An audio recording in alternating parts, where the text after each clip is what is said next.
Is he ready to rock and roll? Yeah, I think. So Paul, I don't know. You do the skit however you want. I'm not. So picky about what is it? Some building? Yeah, perfect. Just edit that. Use that. Yeah. Yeah. Oh my I mean, it's certainly more lively than what she said or how she said it. Hello, Ashley is buying Welcome, train Ashley. tickets while Wilden X-Buster of Fire dancing. Woohoo! Paul, before we start, will you pray over the podcast? I think we started. But yes, I will pray. Lord, thank you so much for tonight, for you being able to allow this to happen. So far, we pray that it continue and that that we'd have fun, a memorable, good time, not a bad one, and that you would be glorified. In Jesus' name, amen. Amen. No technical difficulties. So I have Kleenex. That's helpful. No capes. Yes, no capes. Hello, Stacey. Hopefully this goes over better than peanut butter Dave. solution. We shall see. Yeah, we shall see. I was about to say, I need that sound clip. Dun, dun, dun. Exactly. Hey, Stacy. Let's see. And Ashley, I'll happily give we might away my Womp train tickets. Why? Good. You need those. No, you don't. You don't need Yeah, you need them to ride the Womp train, for when it's time. The first one's free, and then you'll want more. Yep. Thumbs up if you're ready to start the actual. Oh, the actual podcast. Hold on. That was not the right button. I guess so. All right. Yeah, might as well. Okay. We're still looking for the right button, Paul. No. Yeah. Okay. I got Tom Salvo Authority in front of my Edna modes here. Excellent. Okay. Edna mode. And Hey, you're live on YouTube. Nice. What? Live Thanks, on Paul. YouTube. I support my husband. Yes. Support him by embracing him into the Team Womp. This. You can support him by buying stickers and t-shirts. If you can find the link still. Are you done, Paul? I don't know, am I? I don't know. I'm asking you. Okay. Yeah. Let's go ahead and start in 5, 4, 3. Oh, I Wait forgot for to it. ask. I don't know knew how I it. missed this one. Yeah, I know. Do you have a hard stop time, Bobo? Nope. Okay. No. They did go, the kids. That's true, Ashley. All right. Then 5, 4, 3. You lack discipline. So what is it? Some new building? No. Some new episode of the Retro Rewind podcast. Can't hear anything. I know. What's going on? Edna mode. Yeah, right? It's plugged in. Is Plugged it? in. Not. There it goes. Yeah. This is the best intro so far. Oh my god. Fantastic. This is staying in. Yes. If Yes. I didn't mute the thing. No, we're gonna do that again. No, Do keep again. it. Nope. No, this is not true. Yes, it is true. Do it again, Paul. All right. Excuse me. So what is it? Some new building? No. Oh, okay, go ahead. All right. No. Gosh, it's like Whenever you're ready, Paul. all right. So what is it? Some new building? No. Some new episode of the Retro Rewind podcast. Reflux capacitor, fluxing, crew, distinctions, scanning for electric dreams, 1984. Prepare to rewind in 3, 2, 1.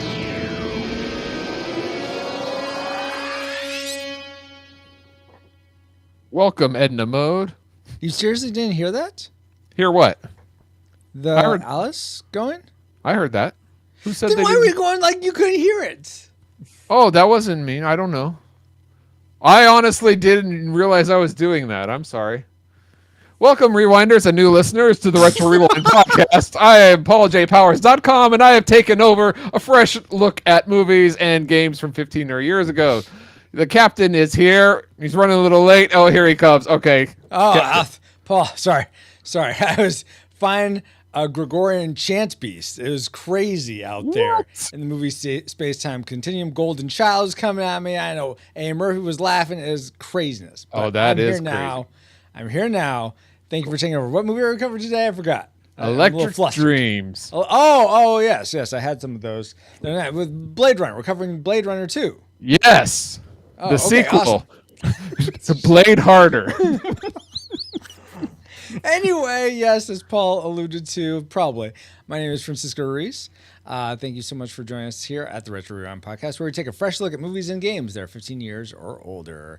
And we are also joined tonight for covering the movie Electric Dreams by ship's historian David Babbo Bobke. Hey, Babbo. How many Bobs are in there? Thank you. It is I, the harbinger of podcasting chaos, Babbo, granting you with his presence once again. Woohoo! Do you have your Yes. bingo card ready? And the chaos has Always. begun. Always. Now that you have a quick flyby of who we are, no bingo cards. Paul, can you give us a quick overview of the production specs for Electric Dreams? No bingo cards. Do you have any bananas? I like your blue dress. What? What? I'm not wearing a Reference blue from dress. the movie. Yes, I got that.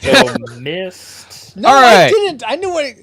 Electric Dreams came out September 17th in the year 2017 in the UK. It has 10 episodes with lead stars being Bryan Cranston, Steve Buscemi. Yeah. Oh, that's the Amazon series. Yes, not the Electric movie. Dreams.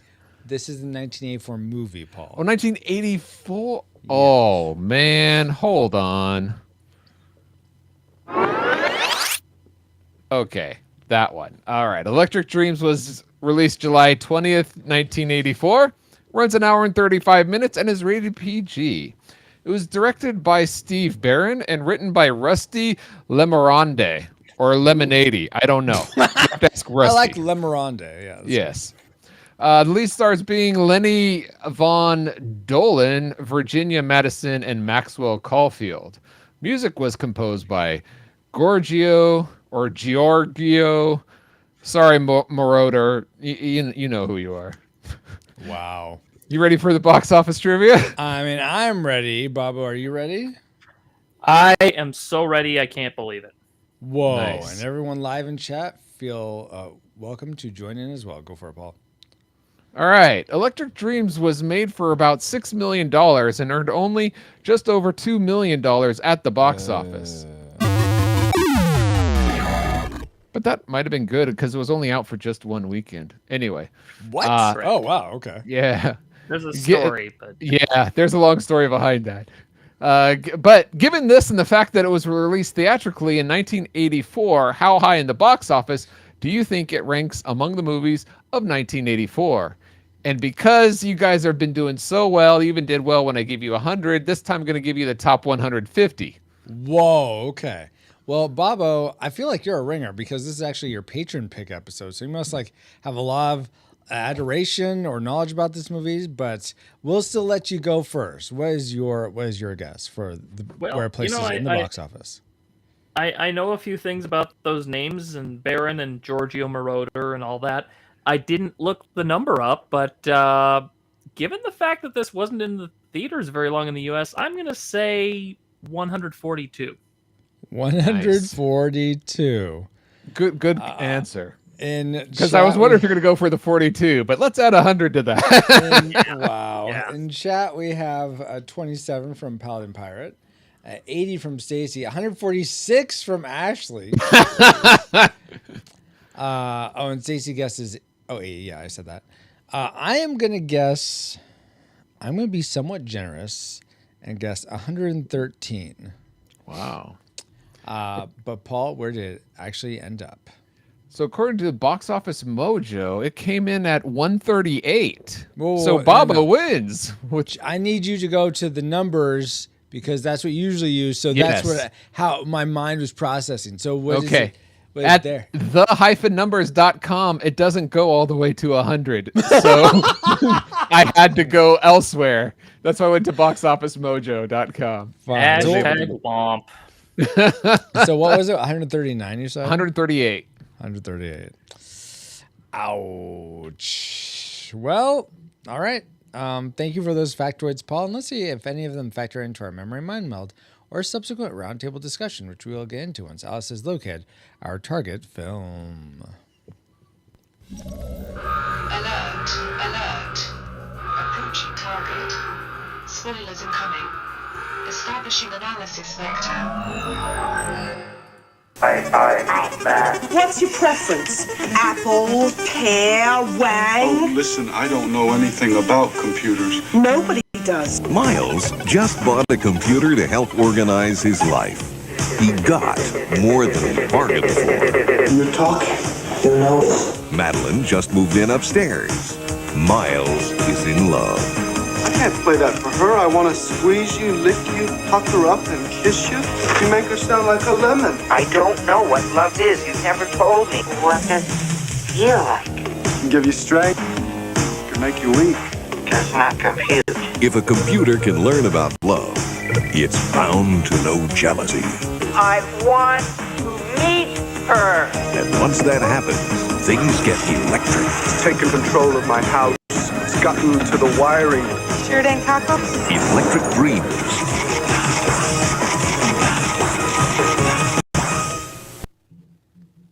Yes, it's probably cockroaches. I mean, at least that's what I remembered. But let's go into our memory mind meld synopsis.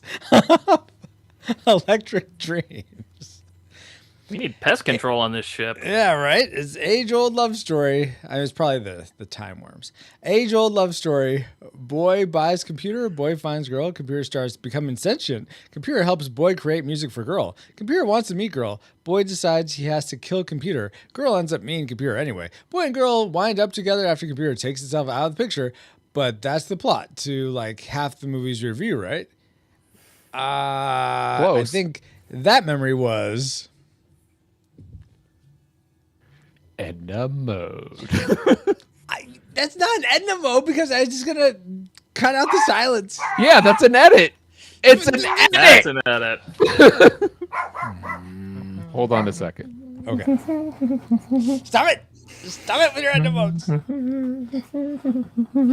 Hey, Star Fox, welcome. Yes, just unplug the computer. Right? Oh, I mean, well, maybe there's a good reason to unplug the computer. Let's see. Might not work as well as you think. Says, Star Fox says nada here, Stacy. Wait, is something not working or nada? That's funny. Oh, what's up? What's up? Nothing's up. Okay. That's not an edit. I was gonna edit it right there. That's the definition right there. There's mistakes that can just be easily edited. Yes. Where I can just look. That you could easily like go by and if you're not paying attention you could miss it. That's all the whole point of putting the Edna mode in there. You know I'm right. Whatever. Right? Edna. Keep pushing them. Oh my god. Edna mode. Get Dale on the phone to handle the Edna. problem. Yeah, of all the past, yes. Yes, my dog is okay. Stacy, my wife just came home. Okay. So he's happy. So we will continue now. Oh, good. Stop it with your bite me meter. There. Just Yes. Push it more. Further. So I'm going to hit the deception thing. Here we go. Yes, that was definitely decepted. But it'll be interesting to see if any of the... That's an Edna mode. That would be an Edna mode. Oh, I'm so glad. What are we on now? 3, 4? We haven't done that in a while. Place your bets, folks. How many are we getting up to? Anyway, based on those... Okay, yeah, that's the right one. Now we're starting. This is the actual end of the Edna mode. Oh, okay, sure. okay. Now we're actually. This is. This is podcasting. We'll be quiet. Eventually. Based on those memories, as flawed as they were, what reign did they lead you to predict for this film before rewatching it? Classic, nostalgic, or tragic? So, and I think neither me nor Paul had ever seen this before, but I'll start with Bobo nonetheless. What was your prediction, having suggested this movie for us to watch? I was gonna guess that you guys hadn't even heard of this movie before, but Nope, my I had prediction for this movie, I went optimistic and said classic. Oh, okay, Nice. wow, nice. I was wondering if you were going to sabotage the podcast. Like, I was seriously thinking about it, but luckily for you guys, the bottom shelf exists now. So thank you. Yes. Oh, okay. Yeah. They'll cover Eraserhead Yeah. for us. Thank you. Okay. Yeah. Paul, what's yours? Well, I want to thank Bobo for actually suggesting this movie because I actually have heard of this. Oh, really? Okay. Not cool. in theaters or anything, but when I was a kid, going to the video rental stores, I would see the box art for this of the VHS tape, and on the front of it was just this cartoon TV with devil horns and a wicked smile on it. Are you And- sure you weren't confusing this for Stay Tuned? Because Stay Tuned had a Yes, very similar I'm very one. positive. All right. Because okay. I was wondering, because I saw Stay Tuned in theaters. This I hadn't okay. seen. Oh, okay. I because guess that would distinguish it. Yeah. Yeah, I was because of the cartoon on the front, I wanted to see it, but it wasn't in the kids section, and it wasn't. And it also wasn't in the horror section because with the devil on it, it could be one of those horror movies. But yeah. it was like, it could be like still scary. And back then, they didn't have YouTube or anything where I could just put in like, oh, what's the trailer for this or something. Yeah, exactly. I didn't want to risk that, so I never saw it. But it always caught my eye of like, hey, I want to see that. So now, thanks to Bobo, I was finally able to see it. Is there a prediction in this long story? Oh, but because I never really heard anybody talk about it or anything, I predicted tragic because okay, yeah, and you know me. Oh my gosh. You have some good taste sometimes, Bobo. Actually, probably a lot of the time. Better taste than that. Anyway, for me though, Not sure if joking or not. I'll leave you guessing. I, like my co-host here, Paul, I also predicted tragic. I had never heard of this movie before, and let's see. If we grew up in the 80s, you haven't heard about it, then there's a chance like it's not that good. Yeah, so that's why I went with tragic. Just because I had never heard of it at all, and I was an 80s kid. I had been exposed to a lot of movies, even though I would have only been 3 at the time. So that's why I went with that. But it'll be interesting to see if those predictions pan out. But first, let's get into the things we liked most about Electric Dreams. Let's spin up our Best 3. Best 3 things we liked about this film. And let's start with, I'm going to change things up, and I'm going to start this time. Yeah. 'Cause I have something I liked about this movie. Can you believe it? Good for you. No. Proud of you. I actually liked the way the computer, so Edgar? That was the computer's name, right? How he looked, the visualizations on the screen, especially when it was music like was it Bach or Beethoven? I can't remember. But he's playing with Madeline across the ventilation shaft. And I thought they looked really good. It looked like the type of Winamp visualization you might get, or a Windows Media Player. And I thought that was cool for 1984. They had something like that, so I appreciate that and thought it was vibrant and pretty. It's certainly retro. It wasn't anything like crazy, but I liked it for what it was. So that was something I enjoyed. Let's go to Bobo next. What's something you liked about this film? One thing that I keep coming back to and looking for when I see this movie, not that I watch it over and over, but there's I wrote down the ties that bind. There's things that keep kind of getting brought up, just little tiny things mentioned early in the movie and in the middle of the movie that come back. Pause you, Bob. For some reason, are you hearing There's a this lot of popping? Yeah. Yeah. Do you have your gain up a lot by any chance? I don't think so. Oh, also, what browser are you using? I am using Microsoft Edge. Okay. That's why. try changing you to Chrome. Because this happened with Ashley one time. She was using Brave browser, and if she had changed to Chrome, it would have fixed the issue. But Not focusing on the job. if you feel like your gain is fine, can you try leaving and coming back with Chrome? Bye, Bobo. You like too many things about this movie. We're gonna have to continue the review without you. Oh my gosh. Not trying to say that. Winamp, yep, nostalgic, exactly, Star Fox. All right. Let's see here. Do you have to like download Chrome? I'm Or sorry. another web browser, any web browser. Put in Safari. Yeah, Let's see what I happens. don't think I have Chrome on here. I get That's it. You don't fine. want Google spying. I totally get it. Well, do you have any other browser?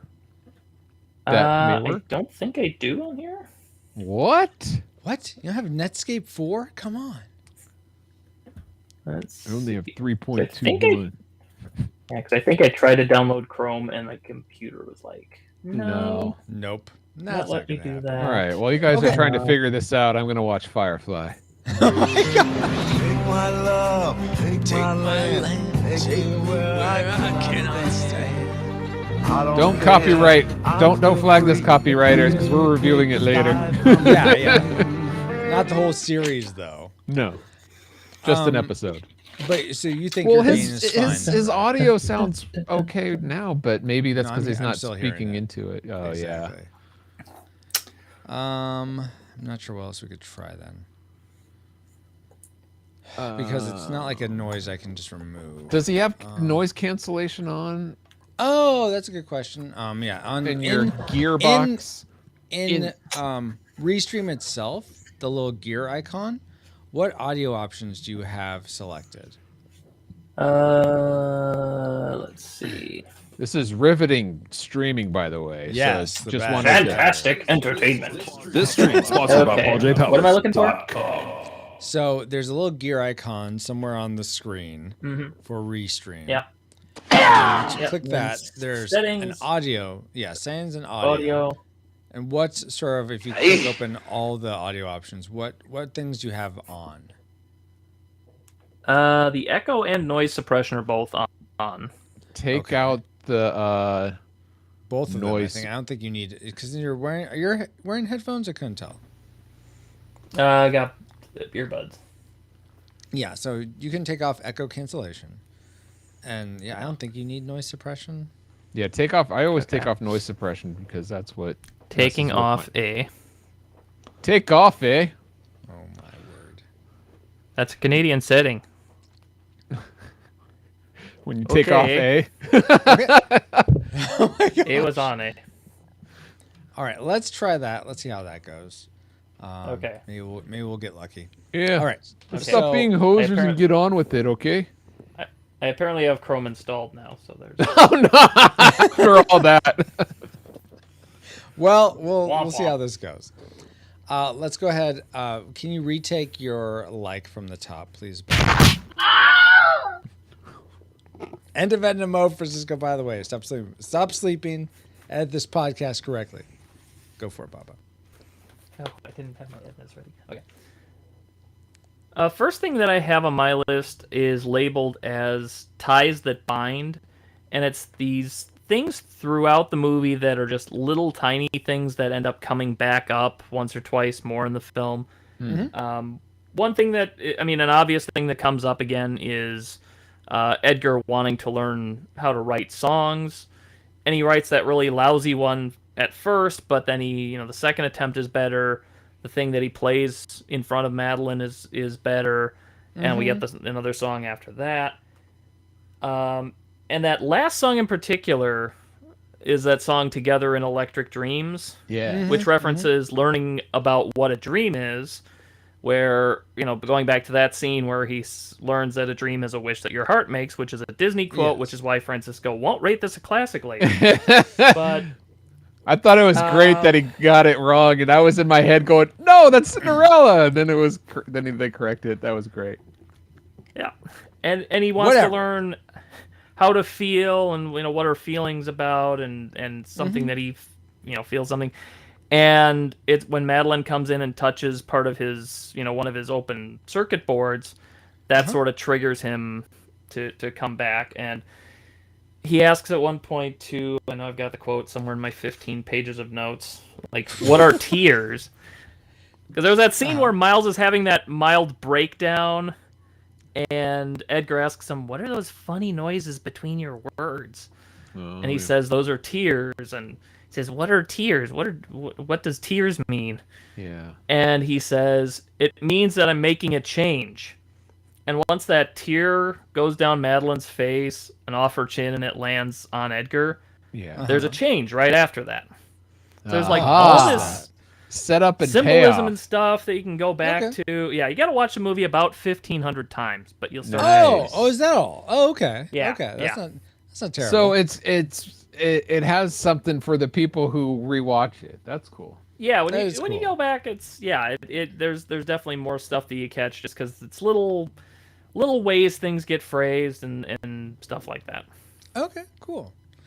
Paul, what's something cool that you liked about Electric Dreams? Was it the way that themes sort of came up throughout, or something else? Like I said before, I grew up in the 80s, so what I really enjoyed was when Edgar would research his data library and replay all these commercials that I recognized from way back when, and that was a fun trip down memory lane. I didn't realize he was playing these back. I thought he was just watching the TV. Well, or wherever he was pulling it from. I think he was just watching TV. That's how. Because there was a moment or two there where it seemed like he had DVR or something because he rewound something. Right, and he would like cut and paste things together. Yeah, I mean that's fair. That's fair, but I don't think, because maybe I misunderstood, but how he gained his sentience was because he downloaded all the files from Champagne. Mole's or Miles' boss's computer. That's how he got data, but you can't data or whatever you want to call it. But that's not how he became sentient. It's when you mix knowledge with champagne, that's how you get new life. Is that how it works? Yes. Mostly the champagne. Yeah, and electricity, From my a little bit of that. Yeah. Yeah, definitely. Save it for later, Francisco. Save it for later. Okay, cool, Paul. So you liked that aspect of all the old commercials. Yeah, so the old 80s sort of references, yeah. Yeah, the retro vibe of the 80s. And exactly. That goes to something else I liked as well. I thought the songs were very like poppy 80s songs. I enjoyed them. And I think just looking at the poster, I didn't realize they were mostly original songs, which I thought was kind of cool. Yeah. So I like that aspect of it. Absolutely. Was there something that really harmonized for you, Baba, with this movie? I do want to mention something about the soundtrack later, but I should get this like out of the way because this is going to take a minute to explain. It's going to sound like a dislike. So, but you actually like it. It's so bad, it's good. Okay, I'm listening. I'm ready. I like it, but it's going to sound weird to start this. I hate it when I'm watching a movie or a TV show, and as a single guy, I'm watching and I think, wow, that young lady that I'm seeing there is just lovely. She's dynamic, and she's energetic, and she's just full of fun. And I have this brief moment. Maybe I shouldn't admit this, but I'm going to. I have this brief moment where I'm like, gee, I wonder if she's single. And another voice in my head has to say, no, she is not single. She is not real. She is not a person. She is a character. Are you talking about the actress Virginia Madsen, the main one, or any particular? Oh, I thought you were talking about Edgar. Oh, Virginia Madsen's lovely too, but the character of Madeline in particular, I really like in this movie. Oh, the character. Okay. Yeah, that's what he just said, Paul. Well, I want to distinguish All right, that's fair. All right. Yeah. Thank you for anyone that didn't catch that. Yes, thank you, Paul, for getting that clarification. She's got that kind of nice little mix of like just very positive and very happy-go-lucky. A little bit of troublemaker in her. And I particularly like when they're at the drive-in and everything's going wrong and they're accidentally hitting each other and spilling things. And she spills jujubes in his popcorn and he says, "Oh, your jujubes got my popcorn." And her response is, Any red ones? That's just beautiful. She's not like, oh darn. She's like, no, I just want a red jujube. Yeah. That's great. She goes with the flow. She's not like hyper drama. Exactly. Like No, I get that. Okay. That is a nice component. Yeah. It just seems like, I don't know, that whole save it for later, Francisco. Okay. I'm glad that but I can totally get what you're saying about it, because I have that, like I had that for like Kaylee for a while from Firefly. So I totally know what you mean. I can totally appreciate that. Until she that sleeps component. around. Oh, just like this girl. I'm sorry. I'll save it for later. You know, that's something that didn't make my dislike list, but really should have. Anyway. That's awesome though, Bobo. Paul, why don't you give us one last thing of awesome before we get to our most awesome things in our classic makers? Well, thank you, Moles. The thing before... I always want to call him Moles now. Yeah. It's hard for me to remember his name is Miles. Yeah, it's Moles. I liked the two main actors. I haven't seen them in a lot, but I thought that they carried the movie well. I thought they did a good job. Lenny Von Dolhen and Virginia Madsen. Well, you won't see him in anything else anymore. He died just a month ago. Oh, way to bring the show down, man. Yeah. Well, and I was surprised that I haven't seen him in much. I mean, I felt the same way. Like I was looking through all the things their IMDb's. I'm like, I recognize some things. Yeah, but not really I'm them. surprised I haven't seen him in more stuff because I thought they did good. Okay, so you like the way they acted, their overall performances. Yeah. Okay, very nice. Well, now it's time for our classic makers, the things that were the most nice about Electric Dreams. Not that sheep can have them. Let's start with Bobo. What did you love most about this film? And also, I'm curious. Let me know if at the end of this, it's the thing that you've always loved and continue to always love, or if this is something new that you found that is now your most favorite thing. Ooh, interesting. Continue. So there was a big gap for me in between times that I really saw this movie. Oh, okay. So I would say since I really have a memory of watching this movie, I would say it's probably what I would recognize as my favorite since then. Okay. We get a lot of emotion and a lot of ups and downs in the last 15, 20 minutes of the movie. And I particularly like what I would refer to as the epilogue, where they're getting into the car when it's raining, and driving away, and then we get the final song. I love that song.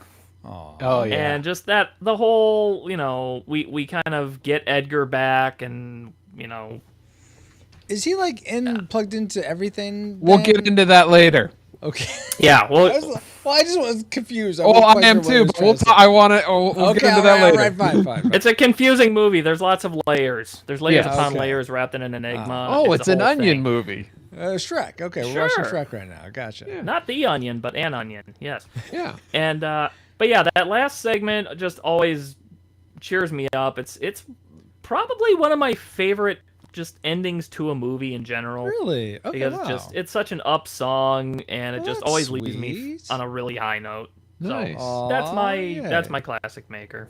That's fantastic. That's a good way to end a movie then. Indeed. Yeah. Go out on top. Paul, what was the best way that this movie ended or didn't end for you? The best thing about this movie for me is something, Francisco, that you had mentioned on your first and that was the computer graphics and sounds just all together for, I don't know when the production was, is either late 83 or early 84, but it was right around the beginning of computer graphics. But they had even just the whole idea of computers talking to each other, and even a smart home they had way back then. And then just the graphics. I mean, my goodness, how long would it take somebody now to replicate those kind of graphics on, just, it would take a while. Not long at all or very long. So I'm not sure which you're assuming. Well, I couldn't with the software I have, and I have Adobe Premiere. You know what I mean? Some of the video things. So the director was he was known for making music videos at the time, so he had access I to some wondered of that. about that. I kind of thought that might have been the case. Yeah, because yeah. Just Oh, the yeah. vibe I got from how this was shot. But okay. Yeah. His I got a biggest, list I of think, them. but yeah, he has a number. I think his biggest credit is Michael Jackson's Billie Jean. He directed. Billie Jean is not my dream. It's filled with electric dreams. I am the one. So anyway, it was impressive anchor's to not see my the computer graphics and even like the sound manipulations they were able to get through the computer at that time. I thought was just amazing for that time period. Yeah, totally. Yeah. Well, very cool. So my classic maker is going to surprise a ton of people because it involves a Disney thing. I know. What? Cinderella. No, not Cinderella. So Miles and Madison, Yes, Madeline. Jennifer, they're at a carnival. Oh no, they're at Fisherman's Wharf, I think, because they're in San Francisco. I imagine it's Fisherman's Wharf at night. And she says something to Miles about how I love that the thing I like most about you is that you made that song for me or something like that, or I love your music. And as they do that, the camera pans down or they pass by a bunch of Pinocchios with their noses extended. Yeah. I thought that was a great touch. I really, really loved This guy's a liar. what they were saying with that visually. I just really appreciated that visual storytelling of that visual moment. storytelling. Exactly. So that was my classic maker about halfway into the movie. Wow. The best thing happened. Oh, there's a few things like that too, where after he comes home and he's got the Groucho glasses that he sets on the computer monitor. And then when Edgar's learning those... Oh, go ahead. Yeah, and then Edgar asks like what's kissing, and then when he brings the lips on the screen, they're right underneath the Groucho glasses. Yes. That's just But why was he wearing the Groucho glasses? I forget. He just put it on there. They want him or something. Oh, okay. Gotcha. All It right, was in guys. the script, or they just decided on the day of filming. No else We is never in the did script? see the stuffed penguin though. Where did the stuffed penguin go? In her room, next to her okay. broken Because she cello. had tons of stuff on her bed. She won it for him though. I don't know. Anyway, that's weird. It's in So the that's trunk of great, the car at the end of Francisco. the movie. Yeah, so something else that's in the script? Something else I forgot. Oh! Surprise, I'm surprise! gonna take a wild guess that it might be Geek Devotions. Geek Devotions is a collaboration. No, it's oh, no, wait, not that's Geek your line. Sorry. Devotions. It's not Geek Devotions. How Sorry, dare my you? script's all out of format here. It says We're guess he- doing Yeah, I totally Electric missed that. Dreams. I Why guess would it he have told anything to you do with that, huh? Geek Devotions. It's of course the Untold Podcast. The Untold Of course. Podcast is a speculative fiction podcast utilizing the genres of sci-fi, fantasy, and horror, among others, in order to engage the culture's imagination from a Christian worldview. Every month, Nathan James Norman produces and narrates a new story presented in a unique and dynamic way. Check out the Untold Podcast at www.untoldpodcast.com to listen and leave them a review on Apple Podcasts. We're reviewing Electric Dreams, right? Yes. So what does Electric Dreams have to do with the Untold Podcast? Well, they do like all these what's it called where you put a bunch of different stories together? Not an amalgam, anthology. It's like an anthology podcast, lots of different stories, and that's what Philip K. Dick's Electric Dreams on Amazon is like. Ha ha! See, Paul, you seeded it, and I brought it back. That's right. How you like them? How you like them apples?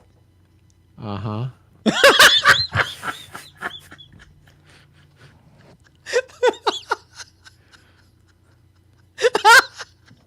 Don't worry, dear listener. Listen to this podcast, this episode 1,500 times, and you'll totally get that joke.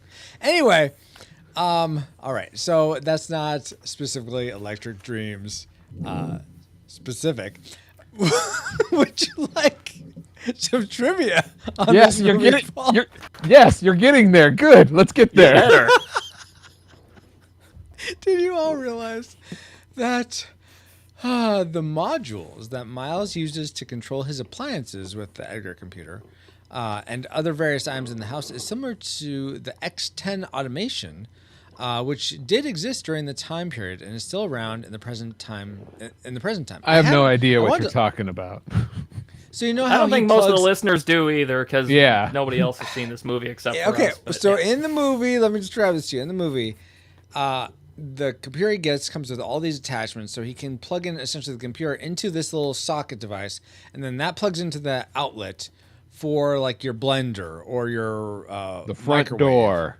or the front door. And so the computer can control and turn these things all on and off, and apparently can control lots of aspects about them through electricity, apparently. All of them, yes.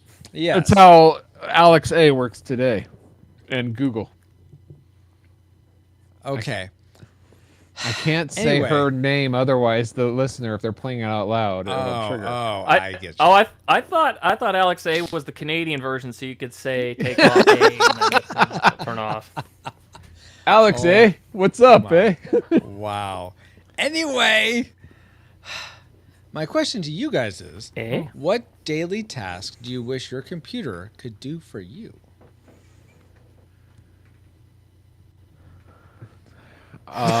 Nothing. I want my computer to do less for me. No, generate income for me so I can. I can. Well, I'm sleeping. Well, get a graphics card farm, Paul, and start mining Bitcoin. There you go. I thought that was beyond now. Like you can't. Anyway, You can still do it. It's just you may not get much, but yeah, I was about to say it's not worth the. Anyway, well, that's neither talk here to nor us there. Devin about it. Yeah. Babo, what would you like? What would your computer to do for you? Like Feed my bank account.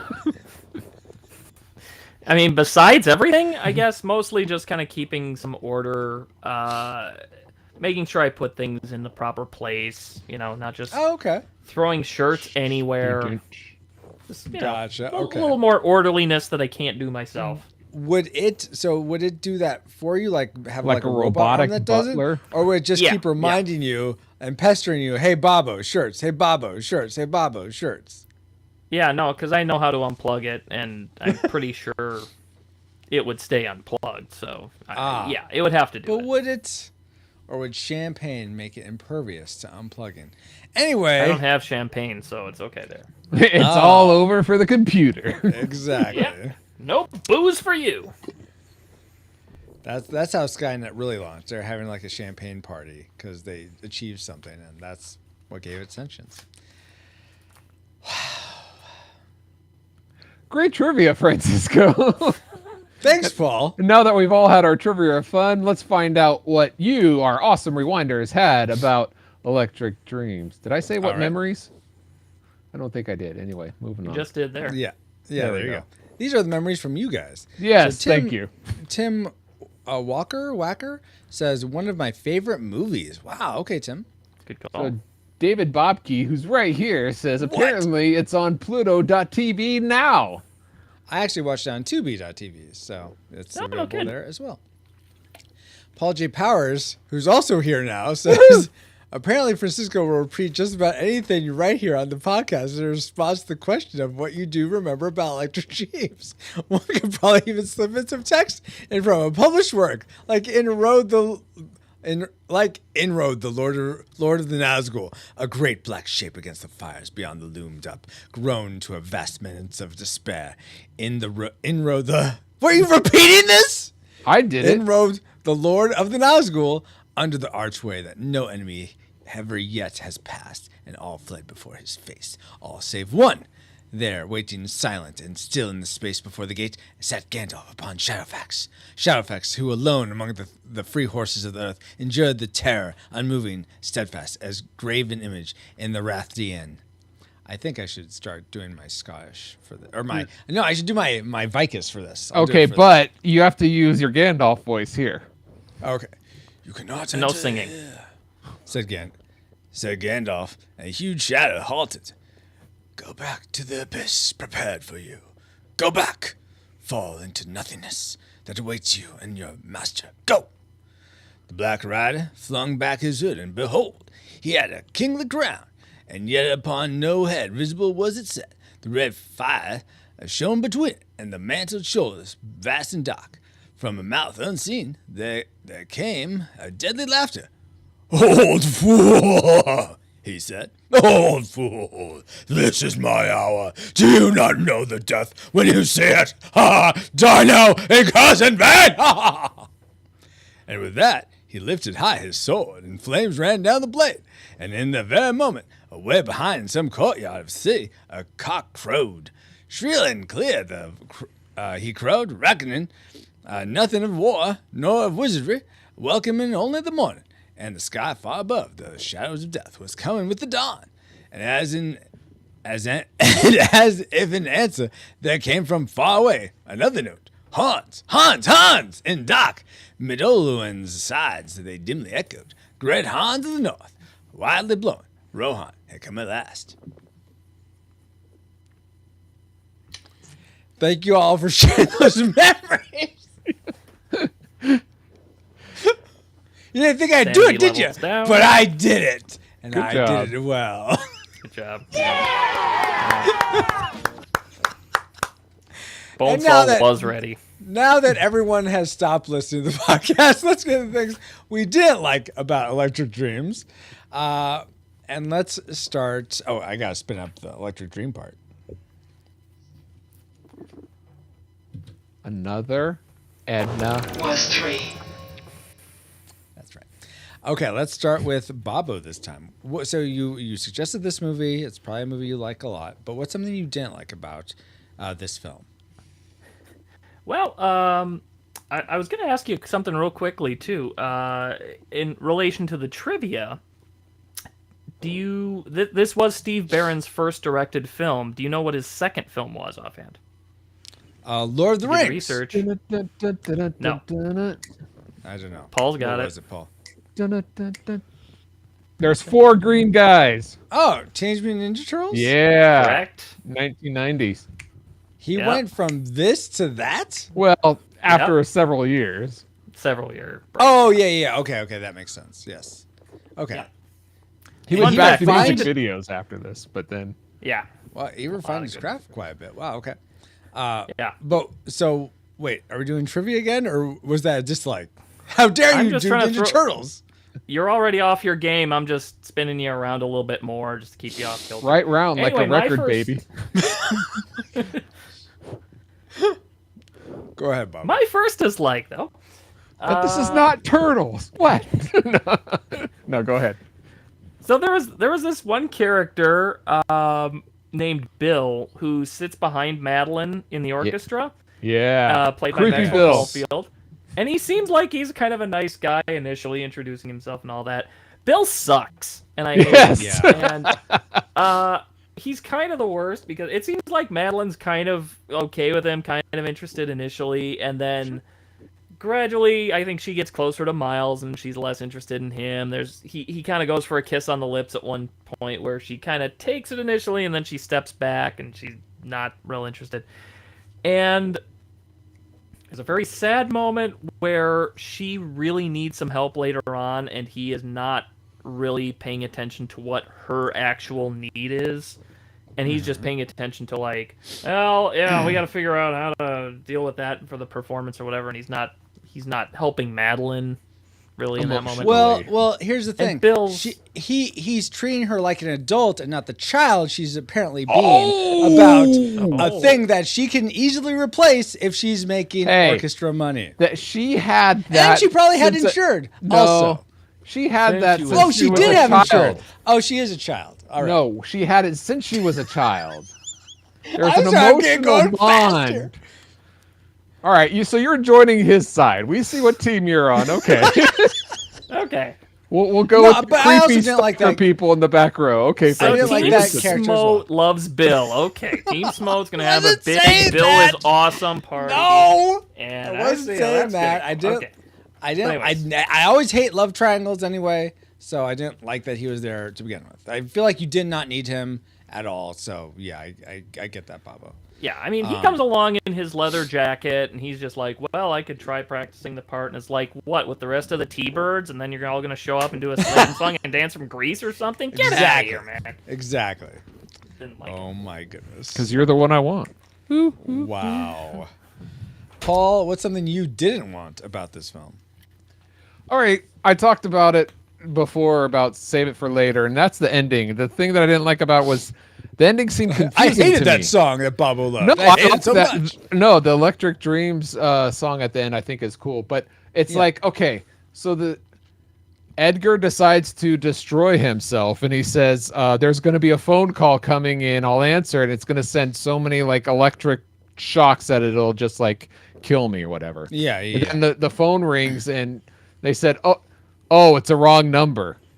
But then it answers it, and apparently it shorts out, and the computer explodes anyway. So it's like, is that the wrong number or is that the right number? Because you one of those blew things up. I was confused about.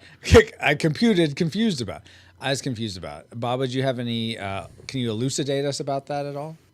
I don't really get the logic exactly of how Edgar sent those volts wherever he sent them to come back to him to do what happened.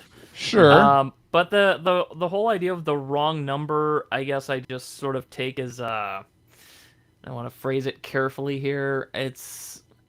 Is it one of those things that you say to people so that they don't freak out when the ending is about to come? It's kind of one of those things that somebody says, like, it kind of not snarky exactly. They think it sounds smart when they say it, but it actually doesn't sound that smart.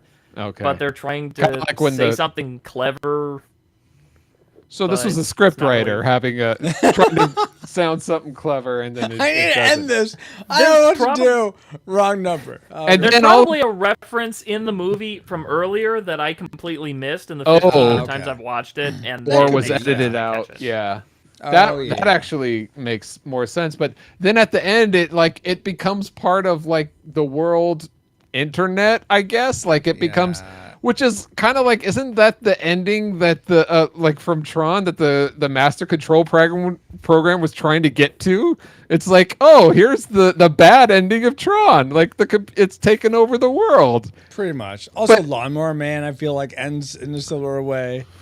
But it is nice to see them she's in the, or sorry, I say she. It's voiced by Court. What's his name? I forget. Harold and Maude guy. Bud Court, yes. Bud Court, yeah. But it sounds like an old grandma to me. But but you know that Edgar is now like requesting songs on the radio for them. You know, like looking out for him, and that's cool. But it's like all part of the world. I don't know. It just was kind of confusing. Like, how does that work? Like, taking over the radio DJ spot, like. I don't know. Yeah, and for all like the radio stations, because all the people were confused about why this is playing on our radio station, right? Yeah, it works, but the computers take over the world. That's what happens. Apparently. True. All right. So before I was about to say, before we smoked the skies and turned them black, they took over our radios. I kind of took it like Edgar just outsmarted himself again because he had to outsmart himself to get the volts going to kill himself. Maybe. And then he maybe outsmarted himself again to not die. So, I don't know. Yeah, that but anyway, it was kind of confusing, and now that took me out. So that's what I didn't like. Well, I'm just trying to bump those final ratings up here, guys. All right, go ahead. Yeah. I know you're going to bring some doozies. Bring it on. Yeah, Here we go. Here's something that took me out of this movie. So Edgar's acting up on him at first, and why in the world does he choose to pour champagne on it instead of just unplugging the thing? I don't understand. Well, nobody understood computers back then. He's used other appliances. He knows if his TV's not working, he could probably just unplug it. So what is happening? Wasn't it smoking? He probably panicked because he thought it was going to catch fire. Yeah.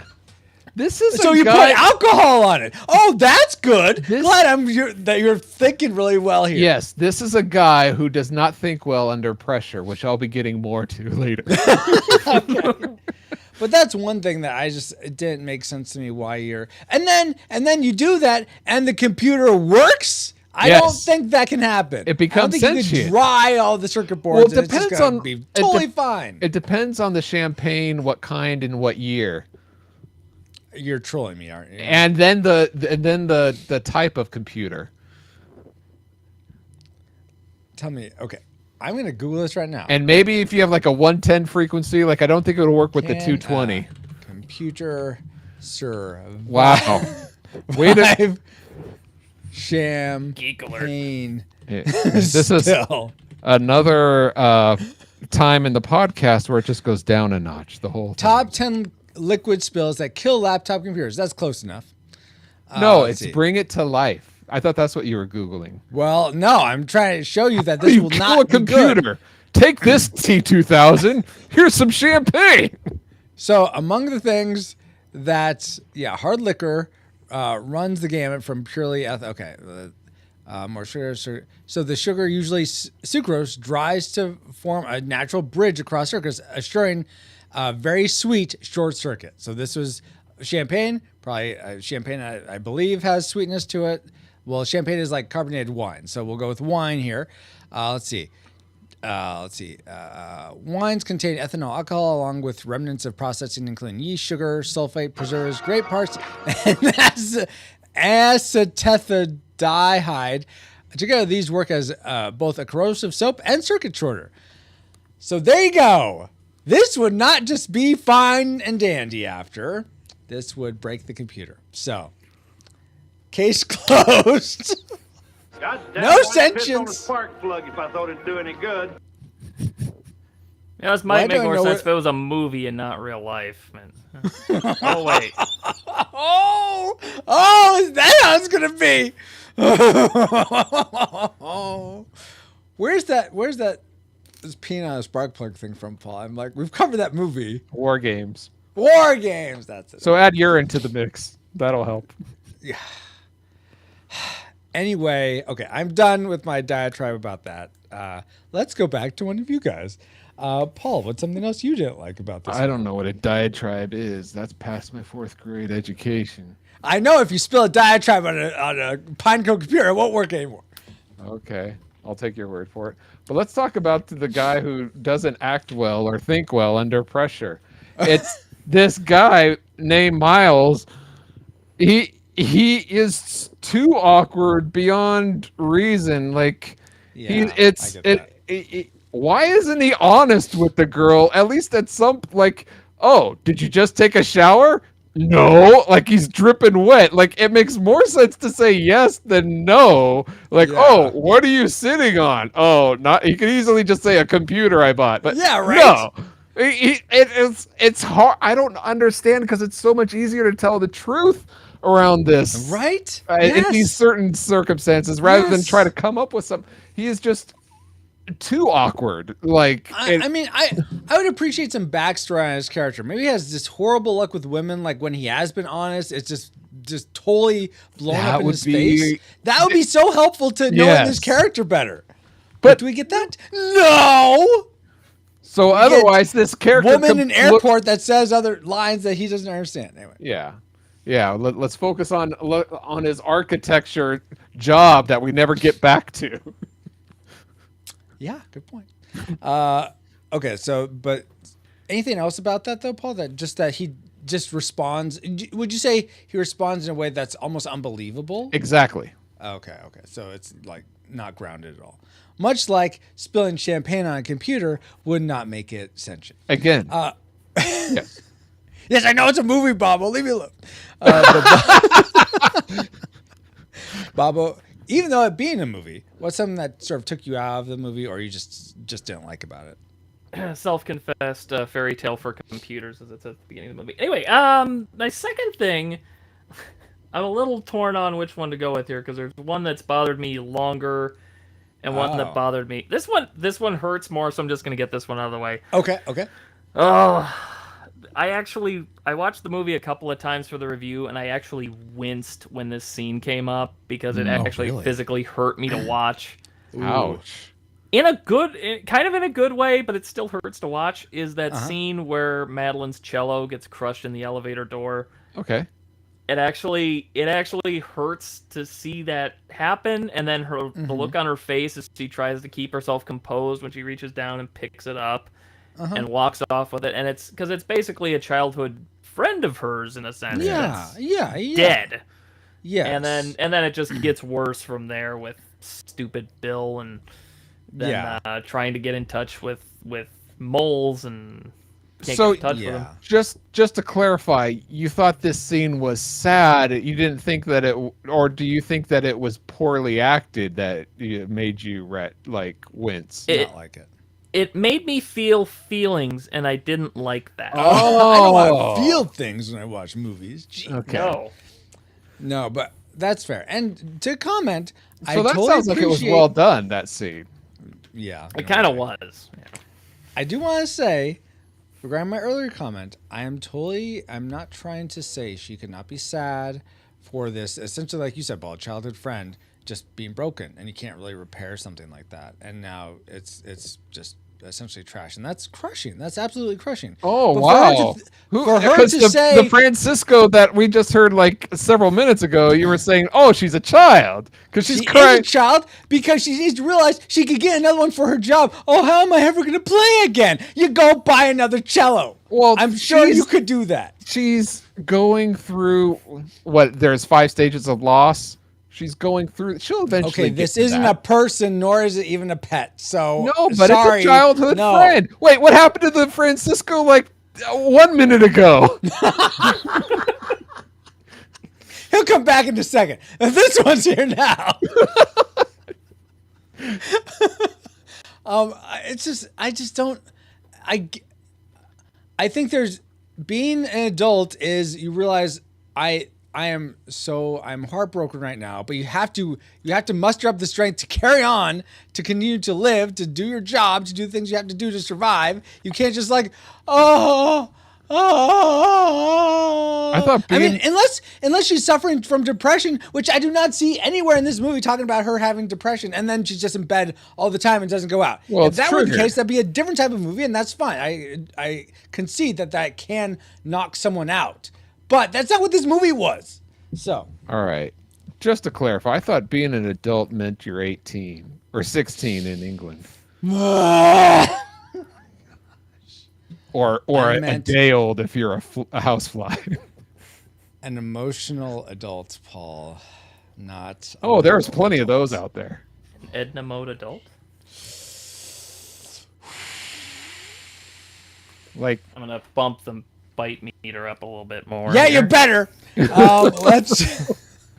Let's go to one more thing I just like before we get to our tragic makers. And that's, okay, now I could be wrong about this, guys, but I'm pretty sure pagers were not capable of polyphonic tones in the 1984. I didn't know they had them in 84. I didn't think they ever had polyphonic pagers. Well, sure. I feel like I had to my pager in 2003 was just beep, beep, beep. And it wasn't like, I could barely get a phone that would do that. So I don't know what they're coming up with that this pager is going to play at a symphony in different symphonic sounds are made by the different frequencies being pushed through it. So the computer could handle it. We don't know how to do it, but Edgar, knowing all things electronic, can make it happen. I think so, but there's different levels to there's capabilities to a speaker that I don't think it doesn't matter what you're able to. I think it's physically possible. I just don't think that we know how to do that where the computer could. It's kind of like I will give you that. I don't know enough about the way electrical signals travels through a speaker to know if like maybe something that had the computational power of an Edgar could change the frequencies enough to do something like that. I suppose that's possible. And the model of the beeper. I mean, there's a lot of variables in this. Yeah. But do you have any insight into that, Baba? Did you have a pager back then? Oh no, I stopped listening to you minutes ago.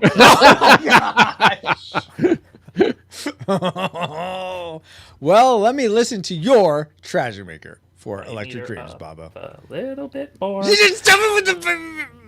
So, anyways, so I mentioned I like Madeline quite a bit in this movie. Yes. Yeah. She's darn near perfect in a lot of ways, but one thing that I do I need to replay for you like a few minutes ago? I'm perfect. The other Francis goes back.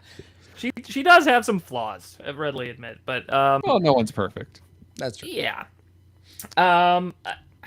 Like the second date that she has with Miles, like they seem to be hitting the sack already. And her character seems to have issues with guys. At one point, I think they're at the carnival and or whatever it was they were at, and they're kind of talking about like, well, have you known many women? Have you known many guys? And her response to "Have you known many guys?" is, how it is. Yeah. And that was basically it. Like, okay, well, it's So the answer is yes. answering without answering, but yeah. Which could potentially explain why she's so bonded to her cello, is because that's the one thing that's really she can commit to with her, because she can't do it with, so that could be one thing. But anyway, but yeah, it seems like things with Miles move a little bit quicker than is healthy, in my opinion. Absolutely. And that's so I'm not real thrilled with that part of it. And especially I think in I had the another 80s. point on that, but I forgot what it was. Yeah, especially in the 80s when you weren't Early allowed 80s. to, like, didn't you have to be married for a year or two before you were allowed to, like, take your shirt off in front of each other or something? Yeah. Yeah, exactly. My That's goodness. what the 80s was like in movies. Well, there was a lot less protection back then. Yes. I will just to comment on Madeline one more time. Here we go. Well, no, actually, this will not be the last time. But just go off but one more time, let's go. Fight me or not again. Moment, All right, go ahead. Oh my gosh, did you feel, Baba or Paul, that she was leading that other guy, Mike was his name, lead him on at all? Because it seems like she's willing to have him, like you said, he kissed her neck from behind when they're at that like thing, and she didn't full on reject him. She kept her options open. Yeah, which and so I don't like how she, when Miles was asking about him, she is just like got all like in a huff, like, why didn't she say, well, yeah, I'm seeing him as well. Why not be honest about it? Well, yeah, I sleep around, and what's it to you? I don't think she was that emotionally mature at this point in the movie. Right. Oh, I get that, given her reaction to, my cello is crushed, and now I'm out of a job because this was the last cello on planet Earth. Maybe she lives paycheck to paycheck, and she can't afford a new, because those things are expensive. Okay, if this is your profession, though, I mean, maybe she didn't have the wherewithal, didn't have the emotional maturity like we're talking about to like, okay, I need to have this insured. This is my livelihood. I can't just go around and be like, because if she had insured, I get you can't get the policy right away, but you have insured. Okay, you take it, you get your credit card, you buy the cello, then you pay off the credit card. Maybe they didn't have insurance for that back in the 80s, but they had melodic beepers. I somehow doubt that was the case, Paul. Anyway. But let's get to the thing. Since we're on Madeline, let's get to the thing I hate most about this. Let me guess, Madeline? No, actually not Madeline specifically. Madeline's mom. So she has this, she's talking to Miles about how she had this dream. This like, it's so sweet to hear her tell Miles this story about it. She had this dream to be a ballerina. But her mom said she was too small. So why do you give your child a huge cello if she's too small to be a ballerina? Maybe which doesn't make sense because ballerinas are typically small people anyway. Also true. So why are you giving her a cello? Why not maybe a violin or a mandolin? Her name's Madeline. Mandolin. Well, maybe as a kid, she was short and round, and then she grew tall and lost the roundness. But that still doesn't make. That's not going to make lugging around a cello. I mean, it's as big as her when she's an adult. That's how she lost weight. Oh my god! Around. Wow. So that was my dislike. That I know you mom hate was like, kids. Okay. Oh, that's not it at all. Her mom said, "Wow." I hate that her mom's like, "Oh, you're too small to be a ballerina. Play this huge cello. Oh, let me get you a bass too while we're at it." I mean, it's just ridiculous. So that was my tragic maker for this film. Watch out, filmmakers! Don't give your kids cellos. If you're going to complain that they're too small, don't give them cellos. You think she could have said, "You have two left feet, hon," or "Sweetie," or here's a piccolo. So many other things, but you go with You're too small. Let me give you one of the biggest instruments. Oh, here's a sousaphone while we're at. Oh my gosh. You can't see where you're going. Here's a tuba. Exactly. Okay, I need to be done. Paul, actually, let's end with Paul. Bob, All right. what was your tragic maker for this film? I think I gave you mine already. Yeah. Oh, But did you want to add something to that, Bobo? yeah, I thought you had one that was like, I don't know if I want to do this one yet, and then another one that was like, it was bugging you for longer. But and I'll end with this. Well, there was Bill Sucks, there was the cello breaking, and then there was Madeline being easy. Oh, okay. I'm sorry, I missed that. Okay. Yeah. So- Edna mode. Yeah, Edna mode, exactly. But I am gonna. Did I just? I think I got so impassioned I cut myself with my nail. Do that. Oh my gosh. Okay, here's what I'm gonna do. I'm just gonna say, okay, let's go Bobo next for your tragic maker, and you're just gonna remind me. Oh, it was I already gave it Francisco. It was the Madeline being easy. Madeline is easy. Oh wait, that's my classic maker. Sorry. So we'll go with that. Then I'll go to Paul. As I sneeze. Hold on. Wait, you want to accidentally go to Bobo and keep that in? Yeah, because I didn't. I'm just starting tragic makers now. I don't think I led into tragic makers before. I thought you did, but okay, just in case I you thought you did did too. All right. I may be wrong. I don't know. I'm getting old, so my That's memory's not what it hysterical. used to be. Is it Ashley? I don't know if it is. I don't think I'd agree with that. No, and My water's in Visa too. You can see my hand. For you, Paul. Anyway, you know what? So that's my tragic maker, as we sort of said. But I can't remember if I led into with tragic makers. Bobo, did you give our tragic maker already? I did. It was the Madeline thing.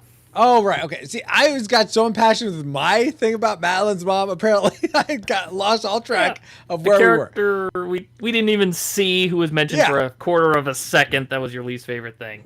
Exactly. That's Paul- promising for the movie overall. Rather That's than what I was thinking. I Earth- thought he hated this movie. Yeah. I'm like, oh, that was it. Oh, all right. as opposed to Earth Girls Are Easy. Okay. Paul, did I accidentally already go over into your tragic maker too, or did No. you? Okay, so let's finish off with your tragic maker, Paul. All right. My tragic maker is sorry, but it's slow and boring. I thought the movie was just a little. Maybe it's because of the editing or the pace. I don't know. I thought the overall, it has an interesting concept, but the execution of it, I don't know. It didn't thrill me. It didn't entice me. Like I said, I enjoyed the main two actors. I thought they carried the movie for what it was, but the movie for what it was, I thought was lacking overall, just slow and boring. I would, again, like to see them in other things, see what they do. But is it just, do you think, a matter of cutting things out, Paul, or something else was? There's something about the vibe. It's not, it doesn't have a, let's say, for example, Short Circuit. That has a more lively vibe about, a robot that comes to life, that kind of thing. Yeah, and there's like, it's like a chase. You're trying to get away. Whereas Or this, something. it's like, is It's Edgar a turning love story. bad? Is he nice? I never know where Miles is with Edgar. Like their relationship, I never know if it's going the Short Circuit route or if it's going the HAL 9000. What's I from can't do 2001? that, Dave. Yeah, that HAL route. 9000, yeah. I never know where they're swinging. So. Well, maybe it's both. It's a combination of both, because Well, the I think computer that- doesn't know. They're both learning. I Sounds suppose, like but I think life. if we knew, that would have helped the movie be paced better, maybe, or have a I don't have know. a drive. Yeah, I'm okay. I'm curious. Do you feel like it maybe got a little bit quicker as the movie went on, and it was like the first 15 or 20 minutes that were particularly slow? Because I almost put that down as a dislike for me. Was I was worried that was going to be, those scenes were going to be a little bit too disconnected. I agree with that assessment. They are slower at the beginning, and it seems a little disconnected from the rest of the movie, and it does pick up pace, but still overall, it's still a little slow for me. And know what really, let me just pick up on that. Know what really slowed down the movie for me? The was main how- actor's voice. No. Miles Harding's No. voice. How Was it this- that Edgar's a petulant child? No, guys. That this chintzy microphone is going to pick up sounds of people walking downstairs well enough to actually visualize what it looks like on the video screen, not having any plans of what the whole structure of the building looks like or anything. Just getting this from the audiophonics of this chintzy microphone from the 80s. Yeah, they can Yeah. tell. Yeah, that really slowed it down for me. Yeah. Oh, it slowed that's it what- down? No, I just tried to go off what you said. All right. I just throw it in a bonus, just like under the radar. Not so much, but good job. Anyway, now that we've entered all our trajectories into the firing computer, Alice, do you have a firing solution for us? Firing solution complete. Rating salvo at the ready. On your mark. All right, where's Salvo? I know Bobo has him. Sorry. Salvo. There he is. Oh my gosh. Nice to see you, Tom. Yeah, buddy. Anyway, all right, it's time for the moment of truth. Tom Salvo Authority notwithstanding, do we rate Electric Dreams a classic? We'd recommend anyone go see this movie, whether or not they've seen it before. A nostalgic, it's worth your time to revisit and rewatch again and again if you've seen it as a kid or a young adult. But if you've never seen it before, probably pass this one over. Or do we rate it a tragic? It's not worth anyone's time. If you've never seen it, keep it that way. And if you have seen it, don't sully any good memories you have of it with a rewatch. Let's start with our, excuse me, take that again. Yes, minor edit mode. Oh, what is that, number 10? Whatever. 12. 42. Hike. 142. Hi. You win. Let's start with Baba. What is your final rating for Electric Dreams? Well, I'm gonna mention first of all a couple reviews from people who were not able to share it on the Facebook page. Oh, okay. A review. Why here weren't that they says, able to share it? Well, the first guy here said topical and very well made. Exceedingly well told. I really like this film a lot. And the second person said it engages you romantically and emotionally at the same time intellectually. Those were two Is this gentlemen like named Siskel and Ebert or something? Oh, you read those too? Yeah. Oh my gosh. So, just to Did they seriously give this two First- thumbs up? First can you find- hate fat kids, now you hate dead guys. Yeah, way to go. But yeah, you can find that review on YouTube. I think it was before they did the thumbs up thing. But okay. so yeah, for anybody who's listening, I don't think D Tungsten was with us in chat today, but I know he mentioned he likes this. Kevin Joshua Burnham, I think, mentioned he liked this movie a lot. Yeah. Yeah. The Dapper in Man chat, says he was this is saying a classic. Yeah, Dapper Man likes it, and we all know that foreign people are always right. So, love you, Dapper Man. I got his back on the bottom shelf. Anyways, so this is where I get to make the hosts feel bad. Yes, bring it. Yes, let's go. I have a vague memory of this movie from when I was a little kid. Because my dad was watching it, and he thinks he loaned the tape out to somebody, and he didn't have a copy of this movie for years and years. And it wasn't released in the U.S. because of some distribution issue, I guess. Oh, yeah. So you could get a copy in the U.K. and Australia, and apparently now you can get it all over the place on Tubi, TV and Pluto, and Pluto TV. yeah, and places like that. But for a while, you could only get it on VHSs, which I happened to find one a few years ago. Nice. And my dad passed about 10.5 years ago now. Oh. And a few years prior to that, I kind of made it a point that I was going to try to find movies and TV shows that he really enjoyed. Because that's sort of his love language. You know, that was a way of getting to him. So that's like memorial to him. That's very cool. yeah, so there was one movie in particular we're not talking about today that he wanted to see for like 40 years. And I got him a copy of that, so that was like the big get. Yeah. Electric Dreams was number 2 on the list. That was okay. like the second big get for me. I was very pleased to be able to see that again. So cool. it is a movie that I think you have to take it very much like it says at the beginning. It's a fairy tale for computers, and you can't take it too seriously There's a lot to it that it does have to be kind of taken with a grain of salt. If you can take it on those terms, I think it's a tremendously fun movie. If not, I'll let somebody else talk to that point. But basically, I was debating between classic and nostalgic for me because, again, when it's not available in the U.S., I was like, can I call it a classic if we can't find a copy of it here? Because then you can't go out and see it because it's not there. But since it's available everywhere now, I don't feel bad saying I'm going to say it's a classic. I think it's still good. It feels a little bit 80s. We talked a little about the soundtrack. The soundtrack is fantastic. It's got Jeff Lynne from ELO. It's got Culture Club, Giorgio Moroder, Philip Oakey from the Human League. There's a Phil Collins song in there too. You can't get more 80s than that group right there. That's true. So, so I'm gonna say Electric Dreams is a classic, and I played the Dead Ad card. So go ahead with your ratings. Yeah. Yeah. No worries. Don't worry. I'm very, very callous, so that doesn't affect me. Oh, dang it! Oh. Wow. I just he doesn't wasted like that fat card. kids. Oh, we already covered you don't like dead guys. Yeah. Okay. Yeah. Like the main actor, he died. So what? Oh my god. Wow. So much of this show is going to get taken out of context. Wow. Okay. So, but classic. So your Classic prediction carried through to your final rating. Awesome, Bobo.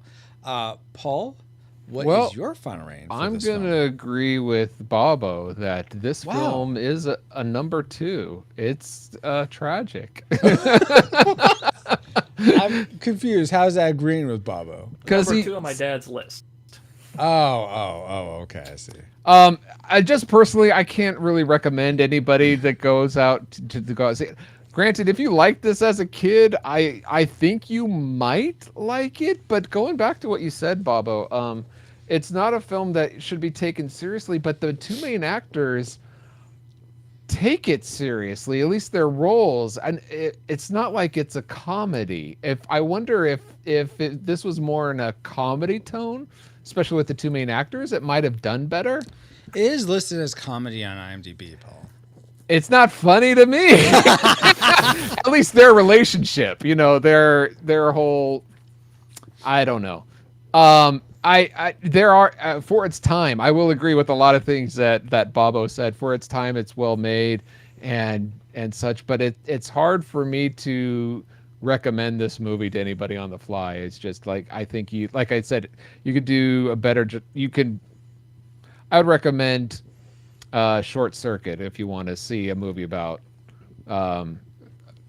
robots coming to life or computers coming to life, that kind of thing. Or the Terminator. Yeah. But that's kind of a totally different tone, where I think Short Circuit is more... more light.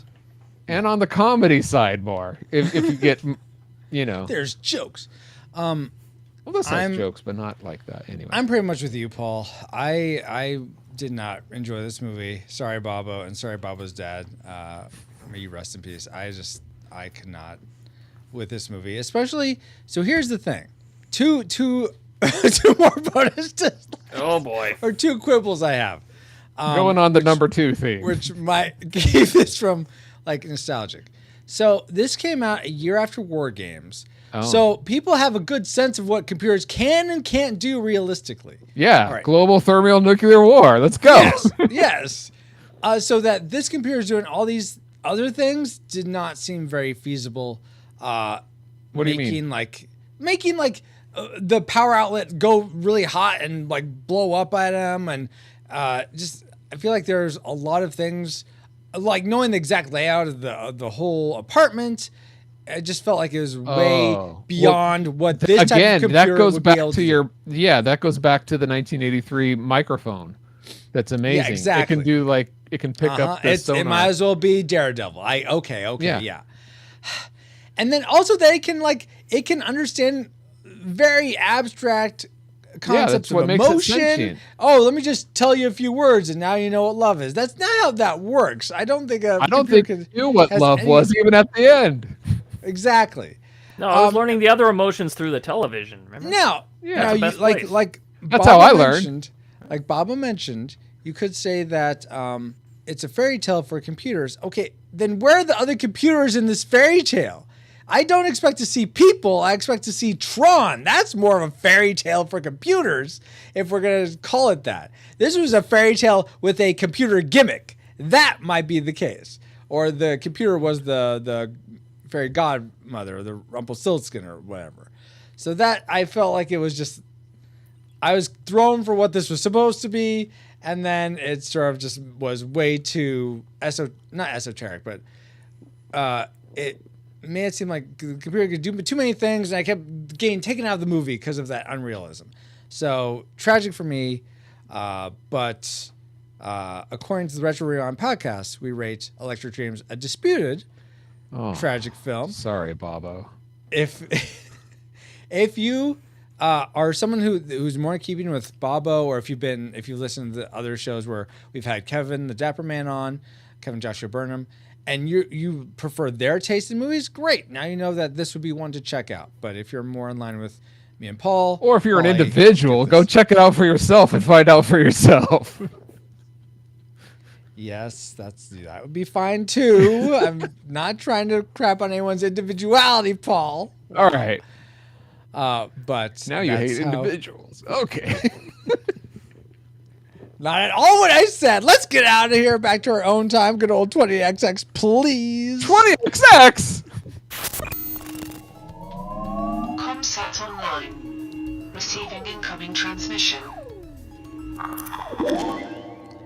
Feels good to be back, but we wouldn't have been able to travel back to 1984 to begin with if it weren't for our amazing reflex capacitors, namely Jared Holzhauer, Deborah Powers, Brian Keane, Patrick Hicks, Chris Cowan, Geek Devotions, The Untold Podcast, James Kennison, Drove the Cellcast, Ashley Ruiz, Pastor Dewson, Kennethan, Redeemed Otaku. That's our Bob. Oh, he's right here. Josh Adams, D. Tungsten, Andy Lewis, Jeff, The Dapper Man Reviews, Tony from the Retro Days. Mr. Lost, Daryl Hafner. All right, sorry. I was trying to help. Thank you. Tony from the Retro Days, Mr. Lost, Daryl Hafner, Rosie, in addition to 7 other awesome patrons as well. Thank you all so much for keeping the gigawatts coming. And if you want to help us keep flying for as low as $1 a month and get bonus content for your generosity, head over to retrorewindpodcast.com/support to start. So, Francisco, earlier you did Gandalf. Would you mind trying to, as Gandalf, say this stream is sponsored by pauljpowers.com? Oh, sure. I guess I could try that. Let me do the fly, you fools. Far too many. Okay. This stream is sponsored by pauljpowers.com. Let me take another take. Okay, yeah. This stream is sponsored by pauljpowers.com. And while we're thinking people, we also want to give a big virtual hug to David Bobke for supporting us with his thoughts on Electric Dreams and being a patron and picking it and everything. Exactly. So, David or Bobo, or that's our Bobo, where could people find you online? Is there anything cool you got going on? The mutiny's still on. Oops. Oh, sorry. As per usual, I am not currently doing much of anything that's worth finding. You can, of course, look for me at pauljpowers.com. You will not find me there because I'm not there. But, you know, if you want to send somebody on a Where's Waldo search with no ending, there you go. Can I find you at CajunCurl.com? It'd be great if you could find me at CajunCurl.com, especially if you happen to need something for, you know, your chips or your pretty much whatever with that little taste of, you know, I should really know what it tastes like at this point. I keep but nonetheless, maybe I'll have a podcast by the next time I'm on here. I don't know. Maybe Francisco and I will have a talk about that sometime soon. I don't know. Oh, maybe. After I take the ship over. Let's talk. What? Yeah. What was that? Crash the... Well, I mean, nothing? Right. Yes. But thank you so much, Bobo. So much for being here. Thank you to my awesome electric Paul J. Powers, MasterInterrupter.com. I think I said that wrong. Okay. And thank you, all you rewinders, new and old, for another fun voyage. Even though, I mean, I'm curious sometimes if people like hear us, like me and Paul, are trash, rah, rah, rah, but we still have such a fun time being able to talk about these movies, and especially with someone who really enjoyed it. So I'm glad we had different perspectives. It's kind of, it can be a little like samey when everyone feels the same about a movie. But so appreciate you for listening, and you, Baba, for being here, and Paul as well. And you're welcome. It's nice to be on this end of it for once, too. But anyway. I'm not sure what that means, but you can find me, pauljpowers.com, at pauljpowers.com. And you can find me on our Discord for show announcements or just to say hi. Join us there at retrorewindpodcast.com/Discord. Okay, listen up. Dang it! All right, Nene. Team. Ogmog. All I tang. Okay, right now. Right now. What did I just do? Okay, let's try this again. This podcast is a proud member of Culture Box, a curated collection of podcasts, videos, and articles that will provide you a balanced meal of content. You will find culture celebrated for its past and future, satirized for its extremes, explored in study, and created anew in story. Point your web browser to culturebox.media. Thank you very much. Insert promo voice here. As he just said, we are now part of Culture Box Media Network. Find all the shows unpacking truth through story, comedy, and geekery at culturebox.media. And with that, Captain, we are on final approach to base, which is hopefully not been taken over by Edgar. Yeah, I'm always curious why we go back to base. But regardless, thank you, EXO, and thank you all for listening. We pray you are more joyful today than when you first hit play. But like a Pokemon, we gotta catch you all for Adam's Family Values, our next episode of the Retro Rewind podcast. Dun-dun-dun-dun. Retro Rewind mission complete. Proceed to nav point Omega and return to base. Oh, he's got to return to base. See, now he fears Edgar. Yeah.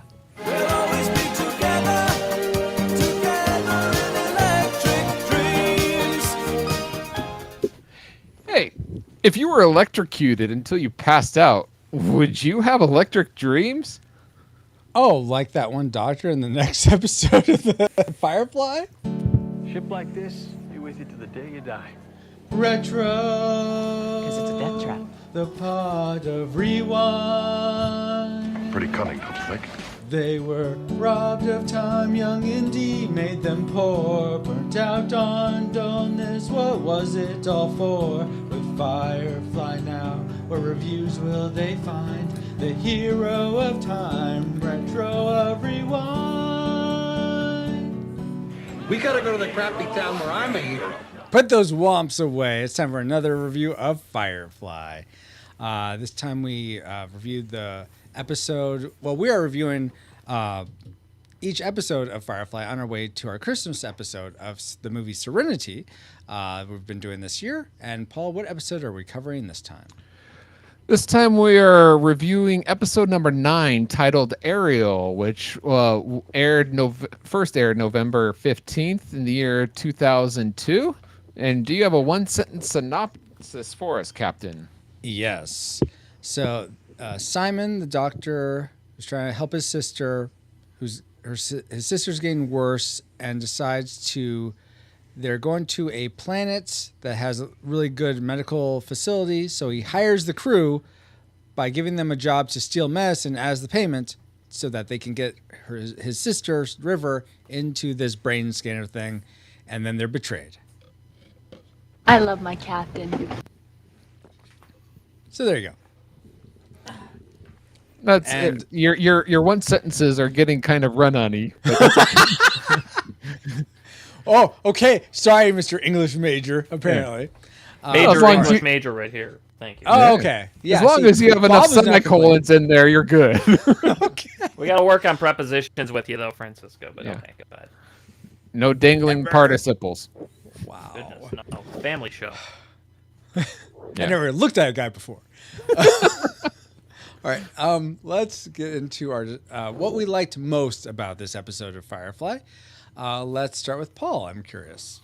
The ending scene of this is something that I don't really remember a lot from this show, watching it before, but that ending scene where Jane is like at the back of the ship and they're taking off, and the captain has the door closed and he's about to leave Jane and like have him blow out into space. The airlock. Yeah. Yeah, it's like Jane done messed up real bad this time, and yes, and how the captain's calling him to task on it. It's just something that stuck with me, and I thought that was well done.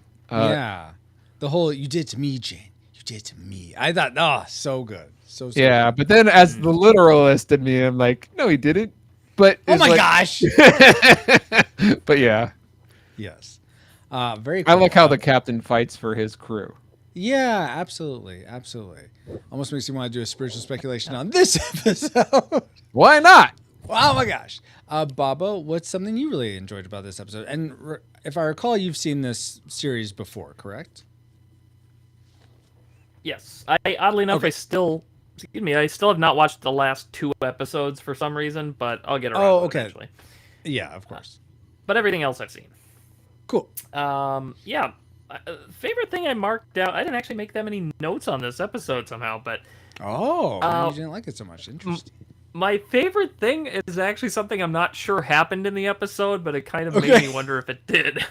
Okay. There's the scene in the like med bay where Simon's trying to make sure that Zoe, Mal, and Jane all have kind of their scripts down. Yes, yes. Here's what we did. Here's Here's what we tried. Here's what we used. And they're trying to get their lines down. And part of me was kind of wondering, did they actually did the actors actually practice that scene like they would any other scene, or did they just kind of get handed the script a minute and before have they to started learn shooting? it there? Yeah, and then try to pretend like they're actually learning it because they're actually pretending to. They're trying to learn it. They're good actors. They're good actors, basically. Yeah.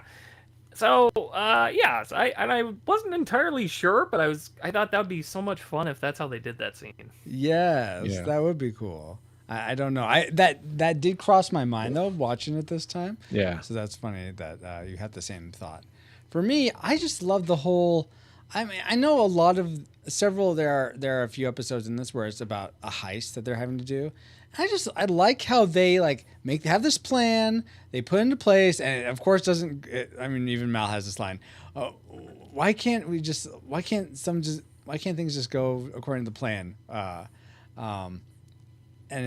I just love I like the energy of like a heist story. And are they gonna get caught? I don't know. Oh, what's gonna happen? Oh, they didn't expect this. How are they going to overcome this unexpected obstacle? I just really enjoy that. So the whole paradigm or story arc of this episode, I really enjoyed. So that was it for me. What didn't we like about this episode, though? What was our tragic makers? Let's start with Baba this time. It's sort of a tie of a few things. Okay. Not enough Kaylee. There's no Shepherd book. Yeah. There's not enough Inara. There's most of the people that I connect the with. thing I like about a lot of the episodes. Yeah, a lot of the episodes, every character's got enough to do. Yes. Except for maybe Simon and Rain or Summer Breeze or whatever her name is. And I'm fine with that because I'm kind of, ambivalent. Her character is more interesting. Simon, I'm kind of whatever about. But okay, she slashed Jane. That's interesting. That was actually kind of interesting. It looks better in red.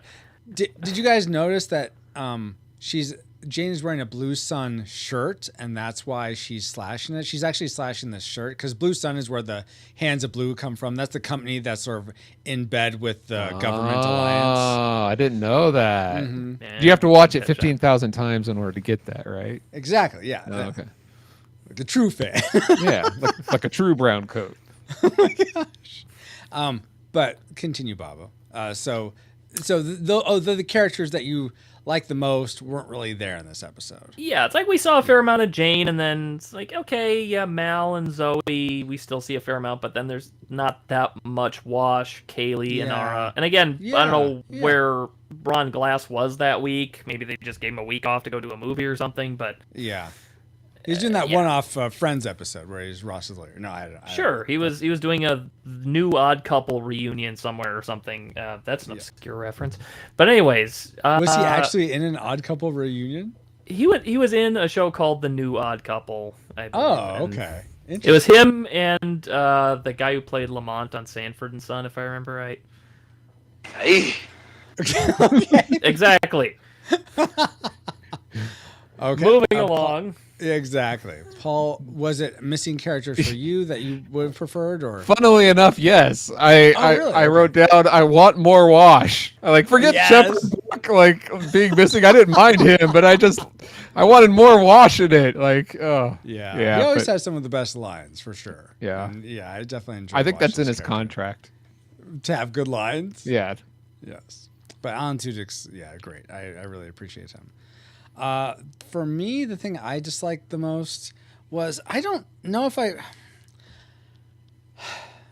don't really understand why Jane would trust the law to get the reward. That was my if I had a second dislike, it was I kept waiting for the double cross of the feds. Oh, okay. That would have made sense. Yeah, yes. I kept waiting for the other shoe to drop, aha, I got you too. Kind of it was all part of the plan. And it was oh no, this story is way more simple. Darn. Yeah, so I didn't really buy that he disliked or wanted that the money. He says at the end the money was just too good. But I believe it, especially with her slashing him. Yeah, I mean, I guess there is that element that could have pushed him over the edge. I'm done with this. Yeah. Okay. That makes a little more sense. For whatever reason, I wasn't connecting that. His life is on the line. He's tired of sleeping with one eye open. Yeah. Metaphorically. No. What? He literally sleeps with one eye open? What? Yeah. Yeah. Like a whale. Anyway, so those are the things we didn't like about this episode of Firefly. What character? Well, we sort of talked to the characters we all liked the most. So it sounds like the ones what character resonated with you? Yeah, what character resonated with you? For me, I'd go ahead. Say Mal because I mean, okay, I'll be a little. Captain likes a captain, like for like. Exactly. Yeah. There's an element. I certainly sometimes I take the ways I think about this show. I will borrow frames of thought from Mal from Firefly, Adama from Battlestar Galactica. There are modes of thinking where I like to think that I adopt them from those characters. You mean for the Retro Rewind podcast show? Yeah. Oh, okay. Yeah. Being the captain of this pod. Yes. Okay. So. I love my captain. That's great. So I'll go with Mal for this episode. Babo, how about you? Inara, because she was largely absent, as I kind of was with this episode. Oh my. Paul, how about you?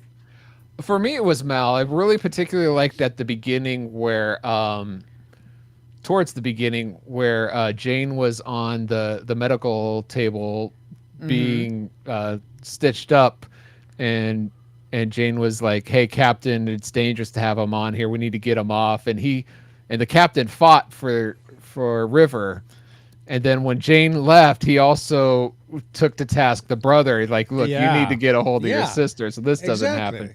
So I liked how he was able to keep control of the different dynamics going on. Exactly. Yes, absolutely. Awesome, guys.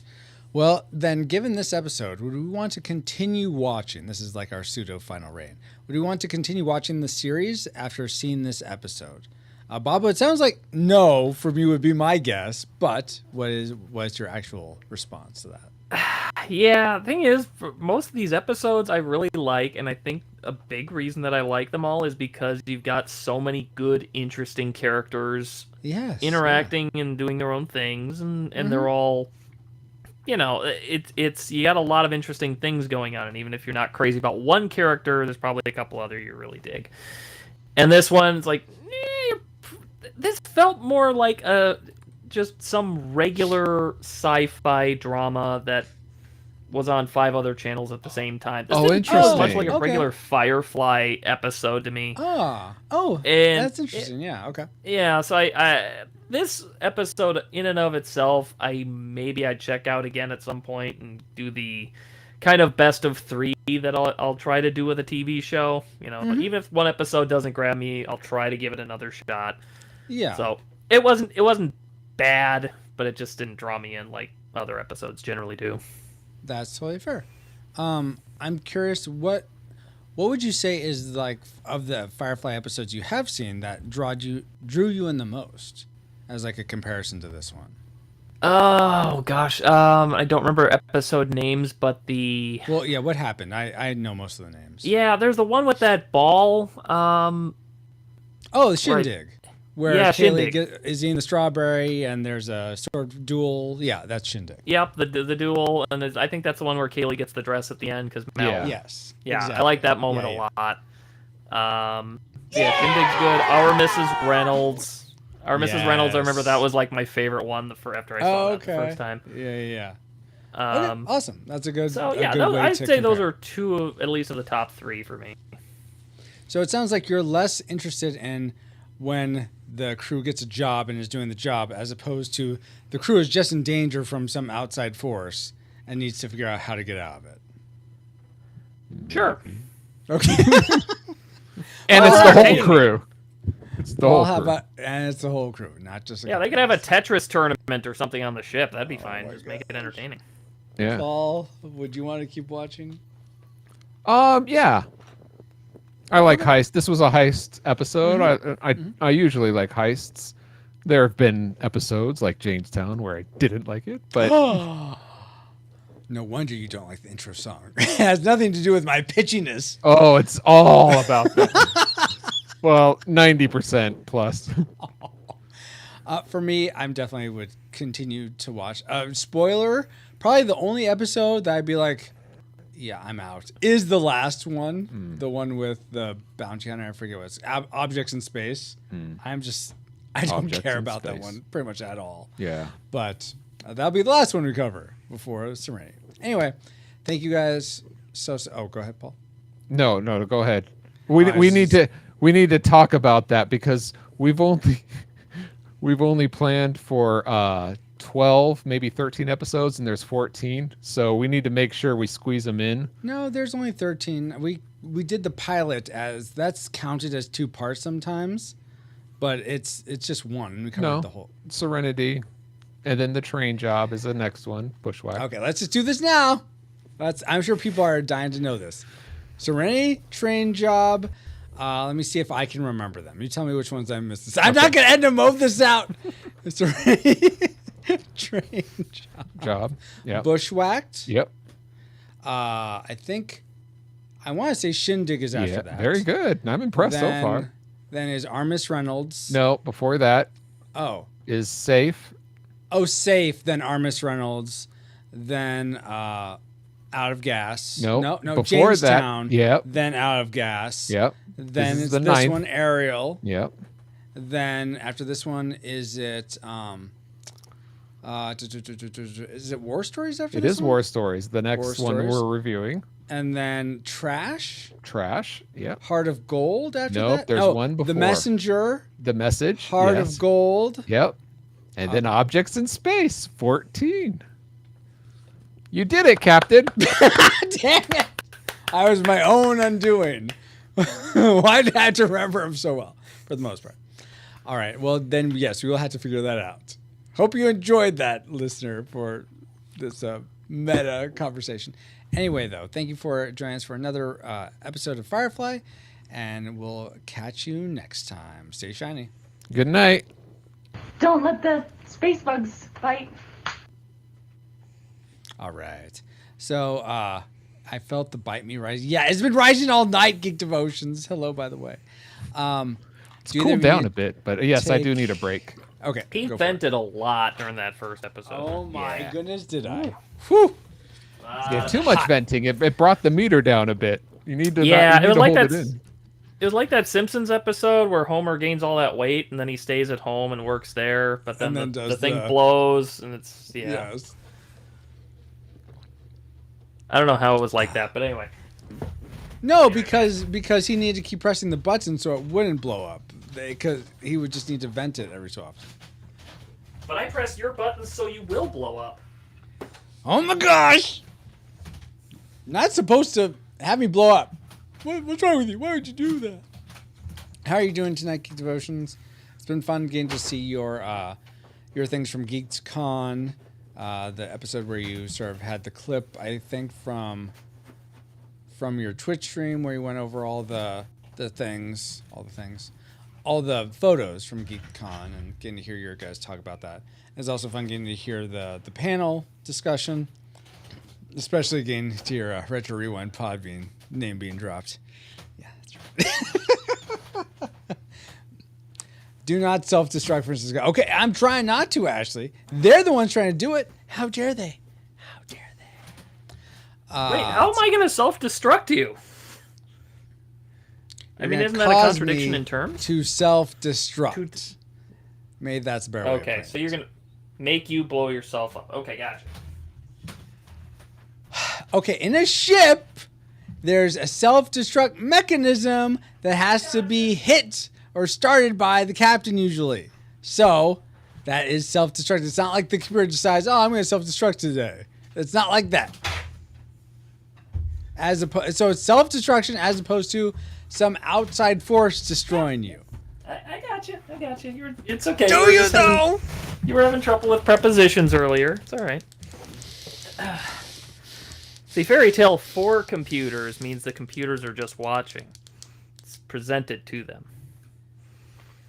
Was the computer just watching, or was it involved?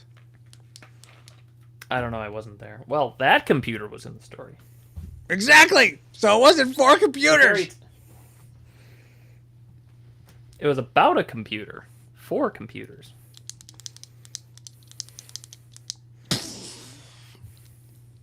Who gets that reference? I bet not very many. Let's see. Just breathe, my love. I'm breathing. I'm breathing here. I think he's holding up quite well. Thank you.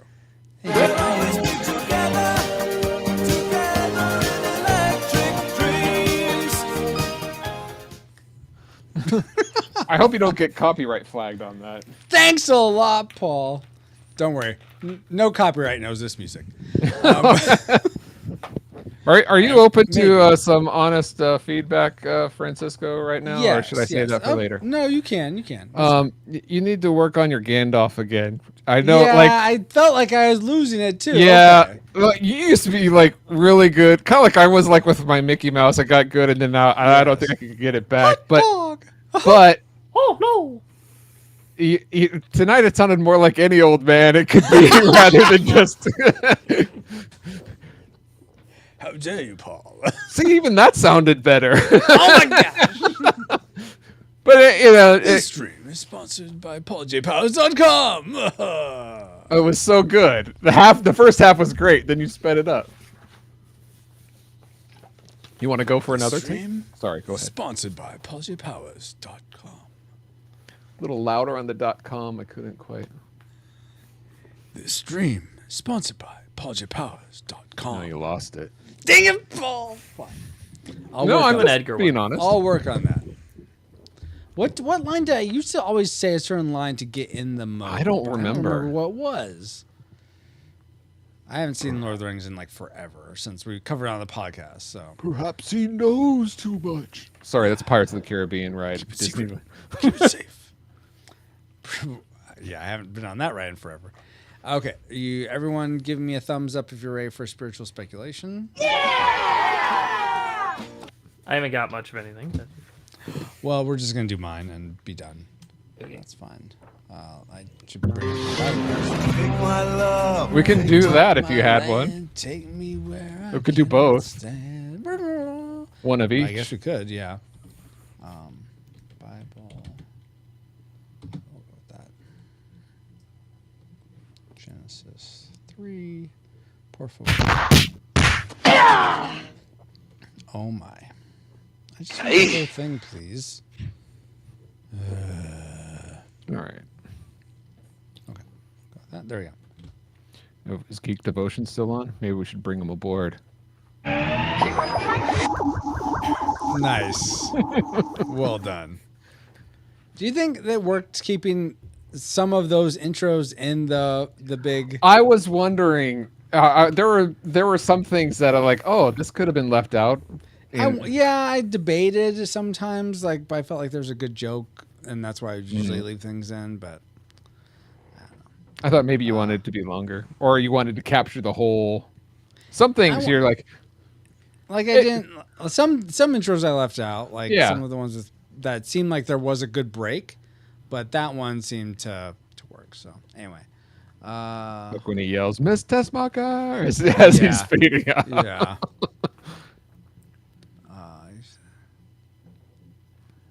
Well, where are you? We're just gonna sit here. Might as well. We are. Beat it.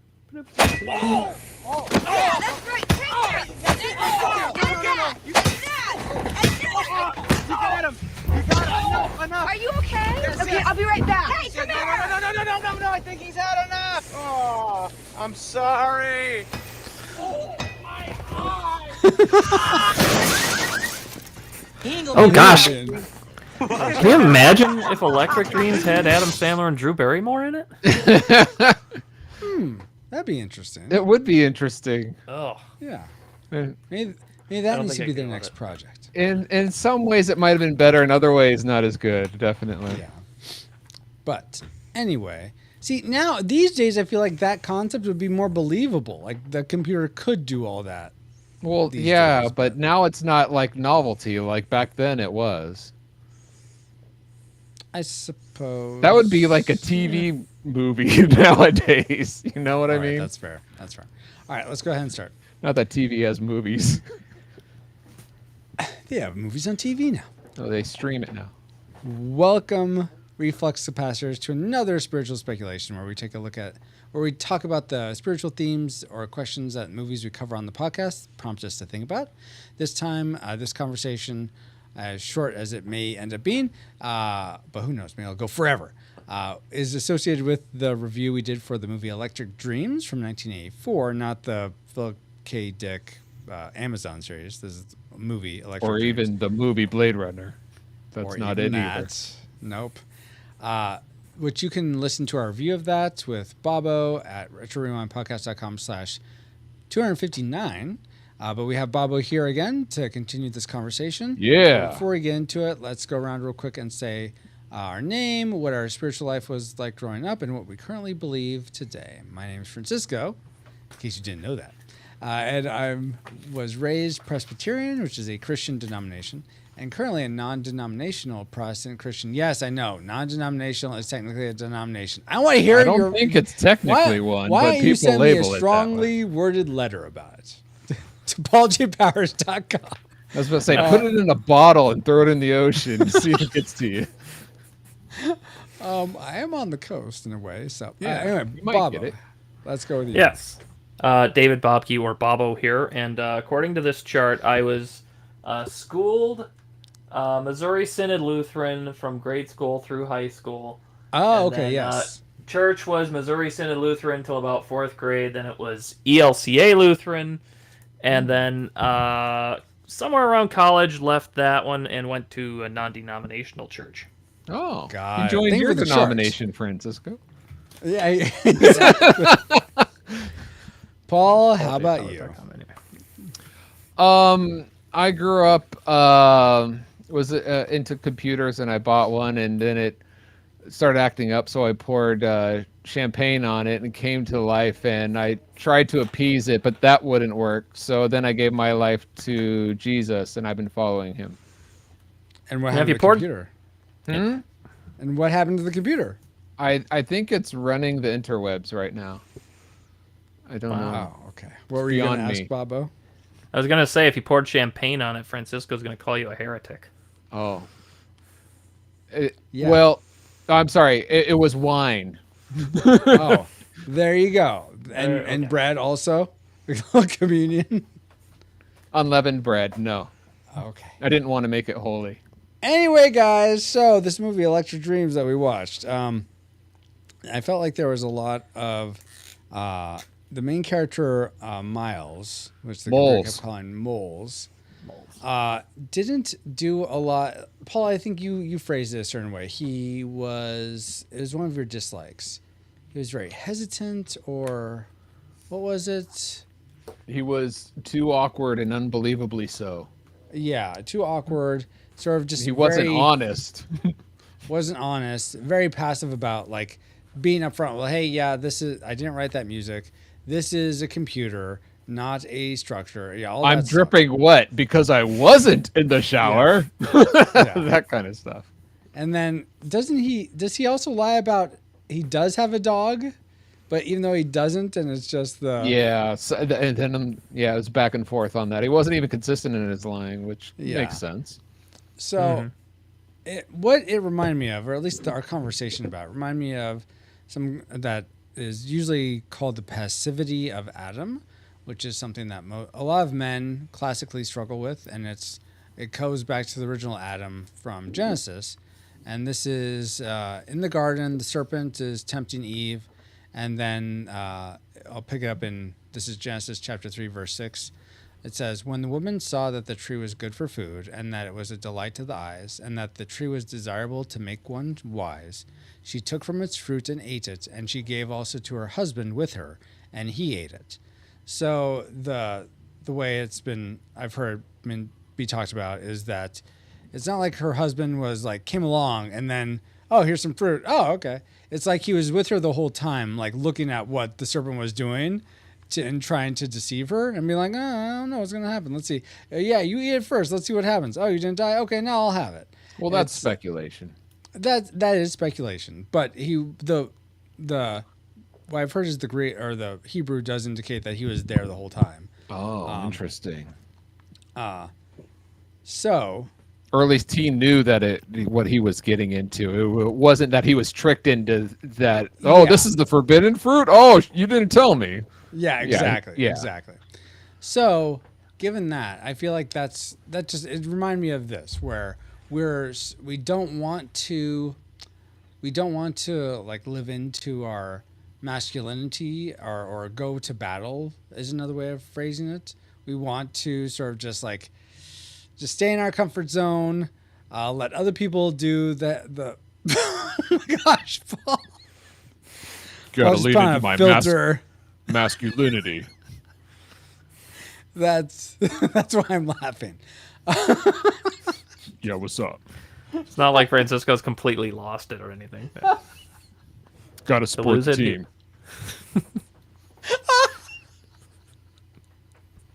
I'm trying to be serious. Yeah. We can tell. You okay, bro?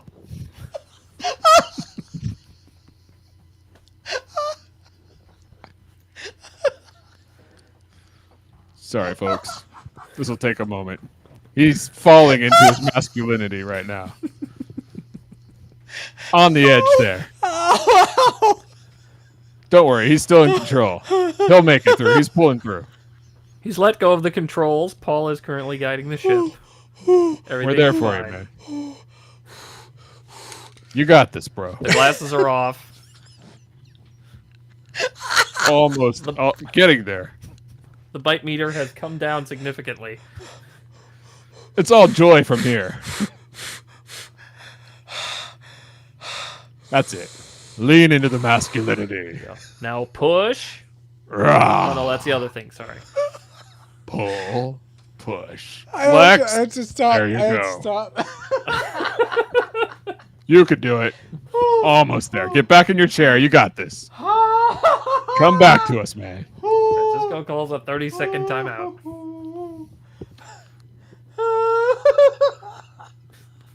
It's okay. It's a late night. You've been through a lot. You're almost there. You'll All be right. okay, Francisco. Yeah. Don't let eat the forbidden fruit. You got it. All right. Yeah. All right. Think about puppies dying or something. Ew, that's gross. Oh, gee. You gonna roast them? Think about like a good hot dog. Alligators killing zebras. What the heck? Why are you talking about this? You're talking about Adam and Eve. Adam needs to lean into his masculinity.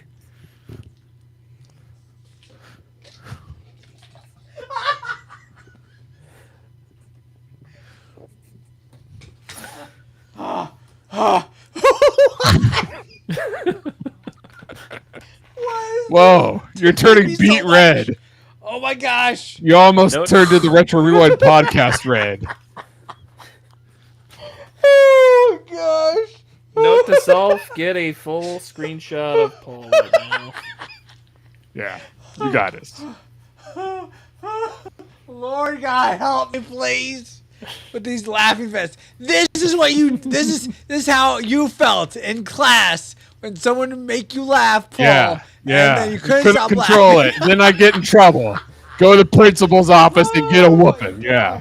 Back in the day. And look at him. Look at him now. Yeah. Now I beat the teachers. No, I help them.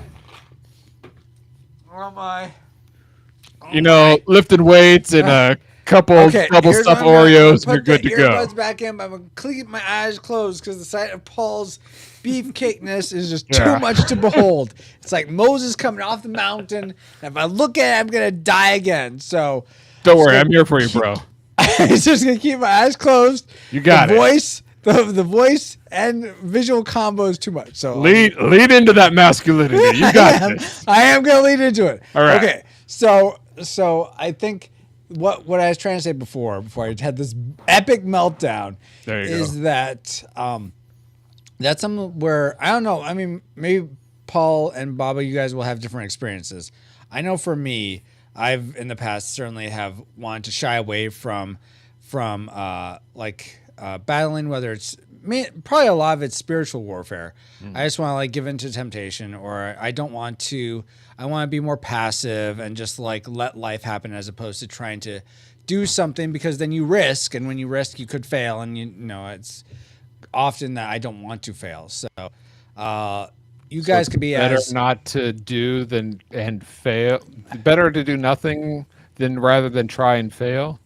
Yeah, that's the mentality, exactly. Okay. But that's something I struggle against. But that's what the quote unquote passivity of Adam is that a lot of men struggle with. So I don't know if either of you struggle with that, or if that's never really been an issue for you. Feel free to give examples or not as you like. But Bobo, you share what you will. Well, to try to buy Francisco some time there to edit the 3 minutes there where he couldn't do anything. But anyway, I was thinking of also sort of not just the idea of not doing anything and staying put, or do something and fail, but the idea of doing something and getting in the way, or not just the idea of try and fail, but the idea that I am going to impede somebody else in some way because I don't know what I'm doing it well enough or something. Also comes to mind, and that's probably the fork that I tend to fail on most often. Okay. So. I'm sorry, is laying someone down that if you're trying to help them, or did I misunderstand you? I mean that too, but I guess I'm thinking of trying to do something, not really being apprehensive about trying to start it, and then doing it wrong and end up getting in the way of somebody else who should be trying to do it. Oh, I see. Something like that. How can you? So I'm feel free again to be as if you don't want to answer, totally fair. I can get some of these topics can sort of hit. List the top 3 things recently that are the worst things you've done and why. No, I was going to ask how do you sort of discern whether it's something that is for someone else to do as opposed to something that you're meant to do? I guess it's the idea of having some sort of expertise in something. The idea of trying to do something that you're not sure you can do or should do, but you feel like I usually don't do anything, so I should try to help out now. Even though maybe I have good intentions, but that's about the only good that's in it. And it's yeah, come over, they want to try to prune this tree, and I try to go over, and I end up, cutting somebody's house up or something. You think, I don't want to help because I'll make it worse. Yeah, is that kind of idea. Okay. More or less. I go in a completely, totally different direction from any of that, going back to Francisco's question about why I don't enter whatever. Because it's not that I think that I might fail. I personally struggle with laziness more. And I might use that as an excuse of, oh, I might fail. But I know too well that, if you aim for the moon, at least you wind up for the stars, that kind of thing. At least something, I've lived long enough to know that something is better than nothing. So it's not a matter of I don't want to, it's for me, it's just like, I don't feel like it right now. I got to live in the moment. I got to, do what's right for me, what sparks my joy right now. And that's eating 20 pounds of Twinkies or something. Is that really how you live? Because that seems very selfish. I am totally selfish. And to me, that's a daily dying to self struggle that I deal with. Okay. But are you actively trying to fight against it? Or are you just whatever. I'll just be selfish today. Yeah. All right. It's not Twinkies. It's M&Ms. Okay. All right. That's fair. I suppose. But like I said, is that something where you're trying? I think we're all fallen, so we're always going to fail at the things we try in some way. Sure. But is that so? Would you say that's where your passivity is? Is it's just this is just too hard. I'm just going to keep eating M&Ms or something. It's not that it's too hard. It's just I'd rather eat M&Ms than not eat M&Ms. Okay. It sounds good to me, Or I'd rather not help that person right now because I'm tired. That kind of thing. Okay. Gotcha. Yeah. And that can be hard to overcome for sure. Right. Like I love pizzas, or I like getting old-fashioned donuts sometimes. So yeah. I can get that. And yeah, sometimes when and I'll be just transparent. Sometimes when there's you're my invisible. community groups wanting to do a community outreach thing, if it's all planned, 1, 2, 3, not it. Yeah, it's hard for me to generate the energy to to plan that or to help in those ways, and I don't know why. I don't know why that's something that I honestly sometimes I think we're all geared. I think God. At least I hope this is true because this is what I say to myself, so I sleep better at night. Is that even though that we're all we all have all the gifts of the Spirit available to us, we are stronger in certain gifts than others, and in certain areas of ministry we are more inclined to. So I know for me, evangelism is not my strong suit, going out and telling people about Jesus, but and neither is singing songs in worship, but for the people that are saved and you want to go deeper into the word, I'm all about discipleship, and let's go deeper and let's find out what this means, So that's where I'm more geared and where I draw to. So the idea of hey, let's go out door to door. I'm I've done that. I've tried to do my part, but it doesn't excite me. In fact, I'll admit I've thought of excuses, not to at times. I gotta wash my hair today. I can't. Yeah, I gotta eat more M&Ms today because I'd rather do that. So I wouldn't feel too guilty about not help. If you're not doing anything, then maybe the Holy Spirit's trying to convict you. You need to get off the couch and stop eating those M&Ms and go out there and help build God's kingdom. Sure. But or you could be I really feel called to do this other area, join the choir more or whatever, or help the elder, volunteer at the old folks home. So, given the discipleship element that you feel more drawn to, what are good ways for people that may be in that same boat of wanting to sort of live into discipleship? What ways could one do that, or what have you found a successful way of doing that? Join Bible studies, small groups where you go over books of the Bible, or I was about to say, I don't want to call them Christian self-help books, but they kind of are in a way. Yeah. But to actually go through that with people and talk about, what does this mean, and what Bible verses does it remind you of, or I think apply, or do you think that in this case, or in certain cases, do you think the author's wrong because of these Bible verses, or how does it line up with this? That kind of going so that it brings you deeper into fellowship and the Word together. Got it. So, that makes a lot of sense. Awesome. That's where I'm drawn towards. So very cool. Awesome. That's me. Cool. Any other thoughts on that? Thank you guys all for helping me get through my got you, man. my hysterics there. Any other thoughts before we move on? What was my Firefly one? I totally forget. Oh no, I remember now. But any other thoughts on Adam or passivity or anything like that? Going once. No. What? Are you sure?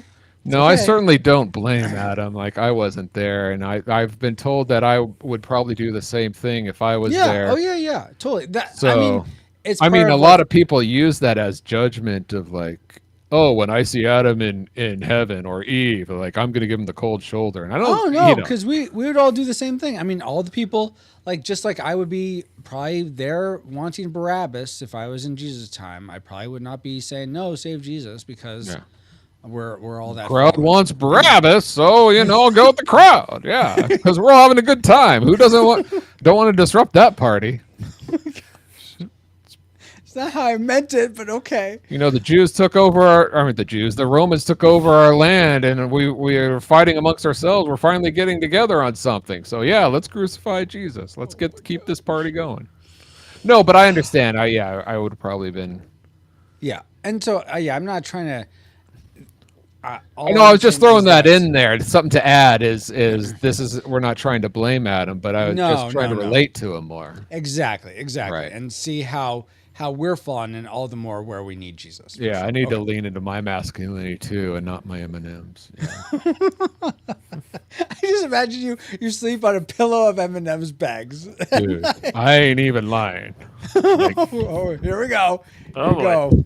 He's going for it right now. Here it comes. Is that like the Costco size? Peanut M&Ms, yes. The party size. The party size. Oh, yeah. Because you party. Do you have he can't hear us yet. Do you have do you fill up a fishbowl of those and just like. One at a time. Okay, that's fair. I usually don't eat M&Ms one at a time. I put lots in my mouth, and then I like to swirl them around and suck off the coating and stuff. Oh yeah, that's fun too. Anyway, one last topic that Firefly brought to mind for me was how, yes, I see the M&Ms. How the captain Malcolm Reynolds from the show is saying how at the end, this was the thing you liked the most, Paul. Yeah. When he's talking to Jane, and Jane's like, it's not like I ratted you out or sold you out, and he comes to him like, you did it to me, Jane. You do it to any of my crew. You did it to me, and I feel like that just makes me think so much of the passage in where Jesus, I think it's the same one where he's saying who's the sheep and who are the goats. Because if you give water, if you visit someone in prison, if you help the sick, and do those in my name, it's like you're doing it for me. And then you who didn't do those things, even though you said my name, I don't know you. Yeah. And so it's not the same dynamic really, but it made me think of there is an element of if someone's in headship over whether it's government or anything like that.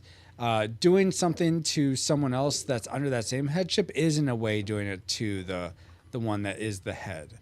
Like I guess a very tangible example would be like if someone hit me in the arm. I could say, hey, why'd you hit me? I didn't hit you. I hit your arm. It's just your arm. It's not you. Oh, interesting. But it is part of me. Or if someone hit my wife, it'd be like you're hitting me in a metaphysical way, or my kids, or right? Somebody, anyone connected to you. Somebody hit your cello. Yes, if someone crushed your cello and you're not grown up enough to know you can buy another one because cello aren't people. Yes. Yeah, unto the least of these, Jesus in Matthew 25, he's. Truly, I tell you, whatever you did for one of the least of these brothers and sisters of mine, you did for me. Yeah, exactly. Yeah. Am I, by the way, to double back onto Electric Dreams, am I missing something about that other than, is it set up somewhere where there aren't any more cellos or she doesn't have that's access the last to buy one in the another world. Cello or something like that I'm totally missing, Bobo? No. Oh, okay. It's just her beloved, sweet, wonderful cello. Yeah, she grew up She's with. had forever. And that's her fair. childhood friend. She doesn't even have her mom around. She probably has a journal for the cello. Yeah.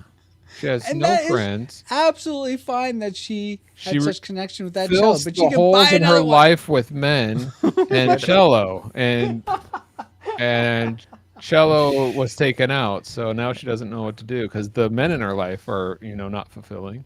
Now she has to plan a memorial service. So what you're saying is she's trying to fill the God-shaped hole in her heart with a cello. And men, yes. And men. Okay. Well, any other thought? That's the only thought I have. It wasn't really a question or anything like that, but it's interesting how pop culture can sort of make me think about or remind me of elements from the Bible, and I always enjoy that.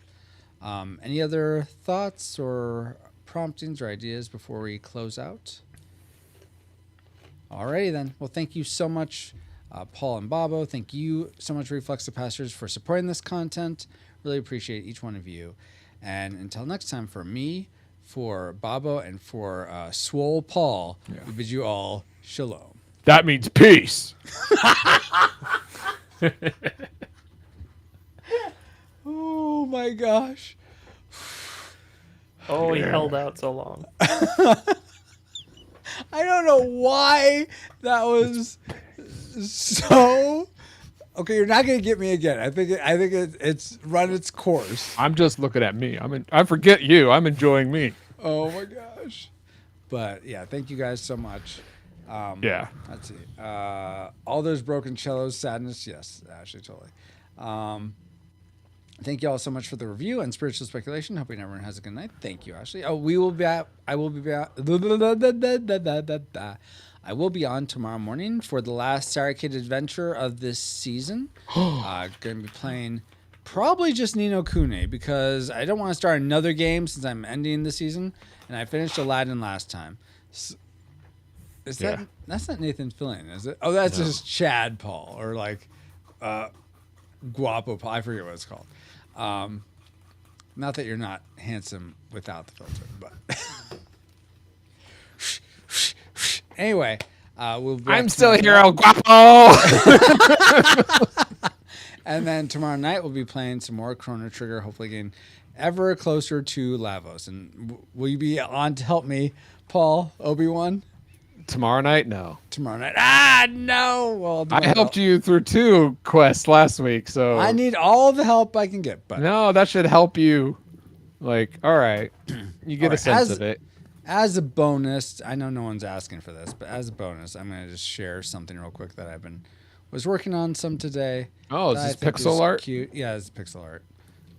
It's a little barbarian dude walking in a Game Boy sprites. So let me show you real quick. These barbarian dudes were made for walking. Nothing to do with anything. That's just what they'll do. Have a good night, Ashley. Thanks so much for joining us. Good night, Ashley. Okay, so here's his walk cycle. Oh, nice. That looks like from a Zelda game. Yeah, I didn't base it on the Zelda sprite at all. No, but it looks like it belongs. That's very well done. Oh, well, thank you very much. Yeah. Can you tell, by the way, what's in this hand? Wow. Shield or an axe? An axe. Okay, thank you. I asked my son, and he's like, another sword? I'm like, no, it's an axe. Don't you see that? He's like, oh, well, you need to like move the pixels this way. I'm like, what are you talking about? Well, he's catching on. Well, maybe. But this is the Francisco Pixel Boy 9000 right here. Yeah. He's lying. Whoa. Okay. No, what's his name? Not Rapunzel. What's Rasputin? Pinocchio. No. I know. Yes, I know Pinocchio, but who's the guy with the long nose? Steve Martin played him. Oh, Roxanne. Yeah, Roxanne. I never saw that movie. Oh, she didn't have the nose though. No, but he did. Had it. Popo Gijo or something like that. That's Or the mouse Porcello? from the Ed show. Ed, my really big shoe. Ed, Cyrano de Bergerac. Ed Sullivan. Romeo Bergerac? Cyrano de Bergerac? Was that it? Cyrano. That sounds right. Cyrano de Bergerac. Yes. Cyrano Jurassic Park. That too. Well, thank you guys so much. I'm going to stop the stream, end it, and until next time, guys, here's your stream face. Oh, don't let me end on this face. Got to support the team. Oh my gosh. I'm very small.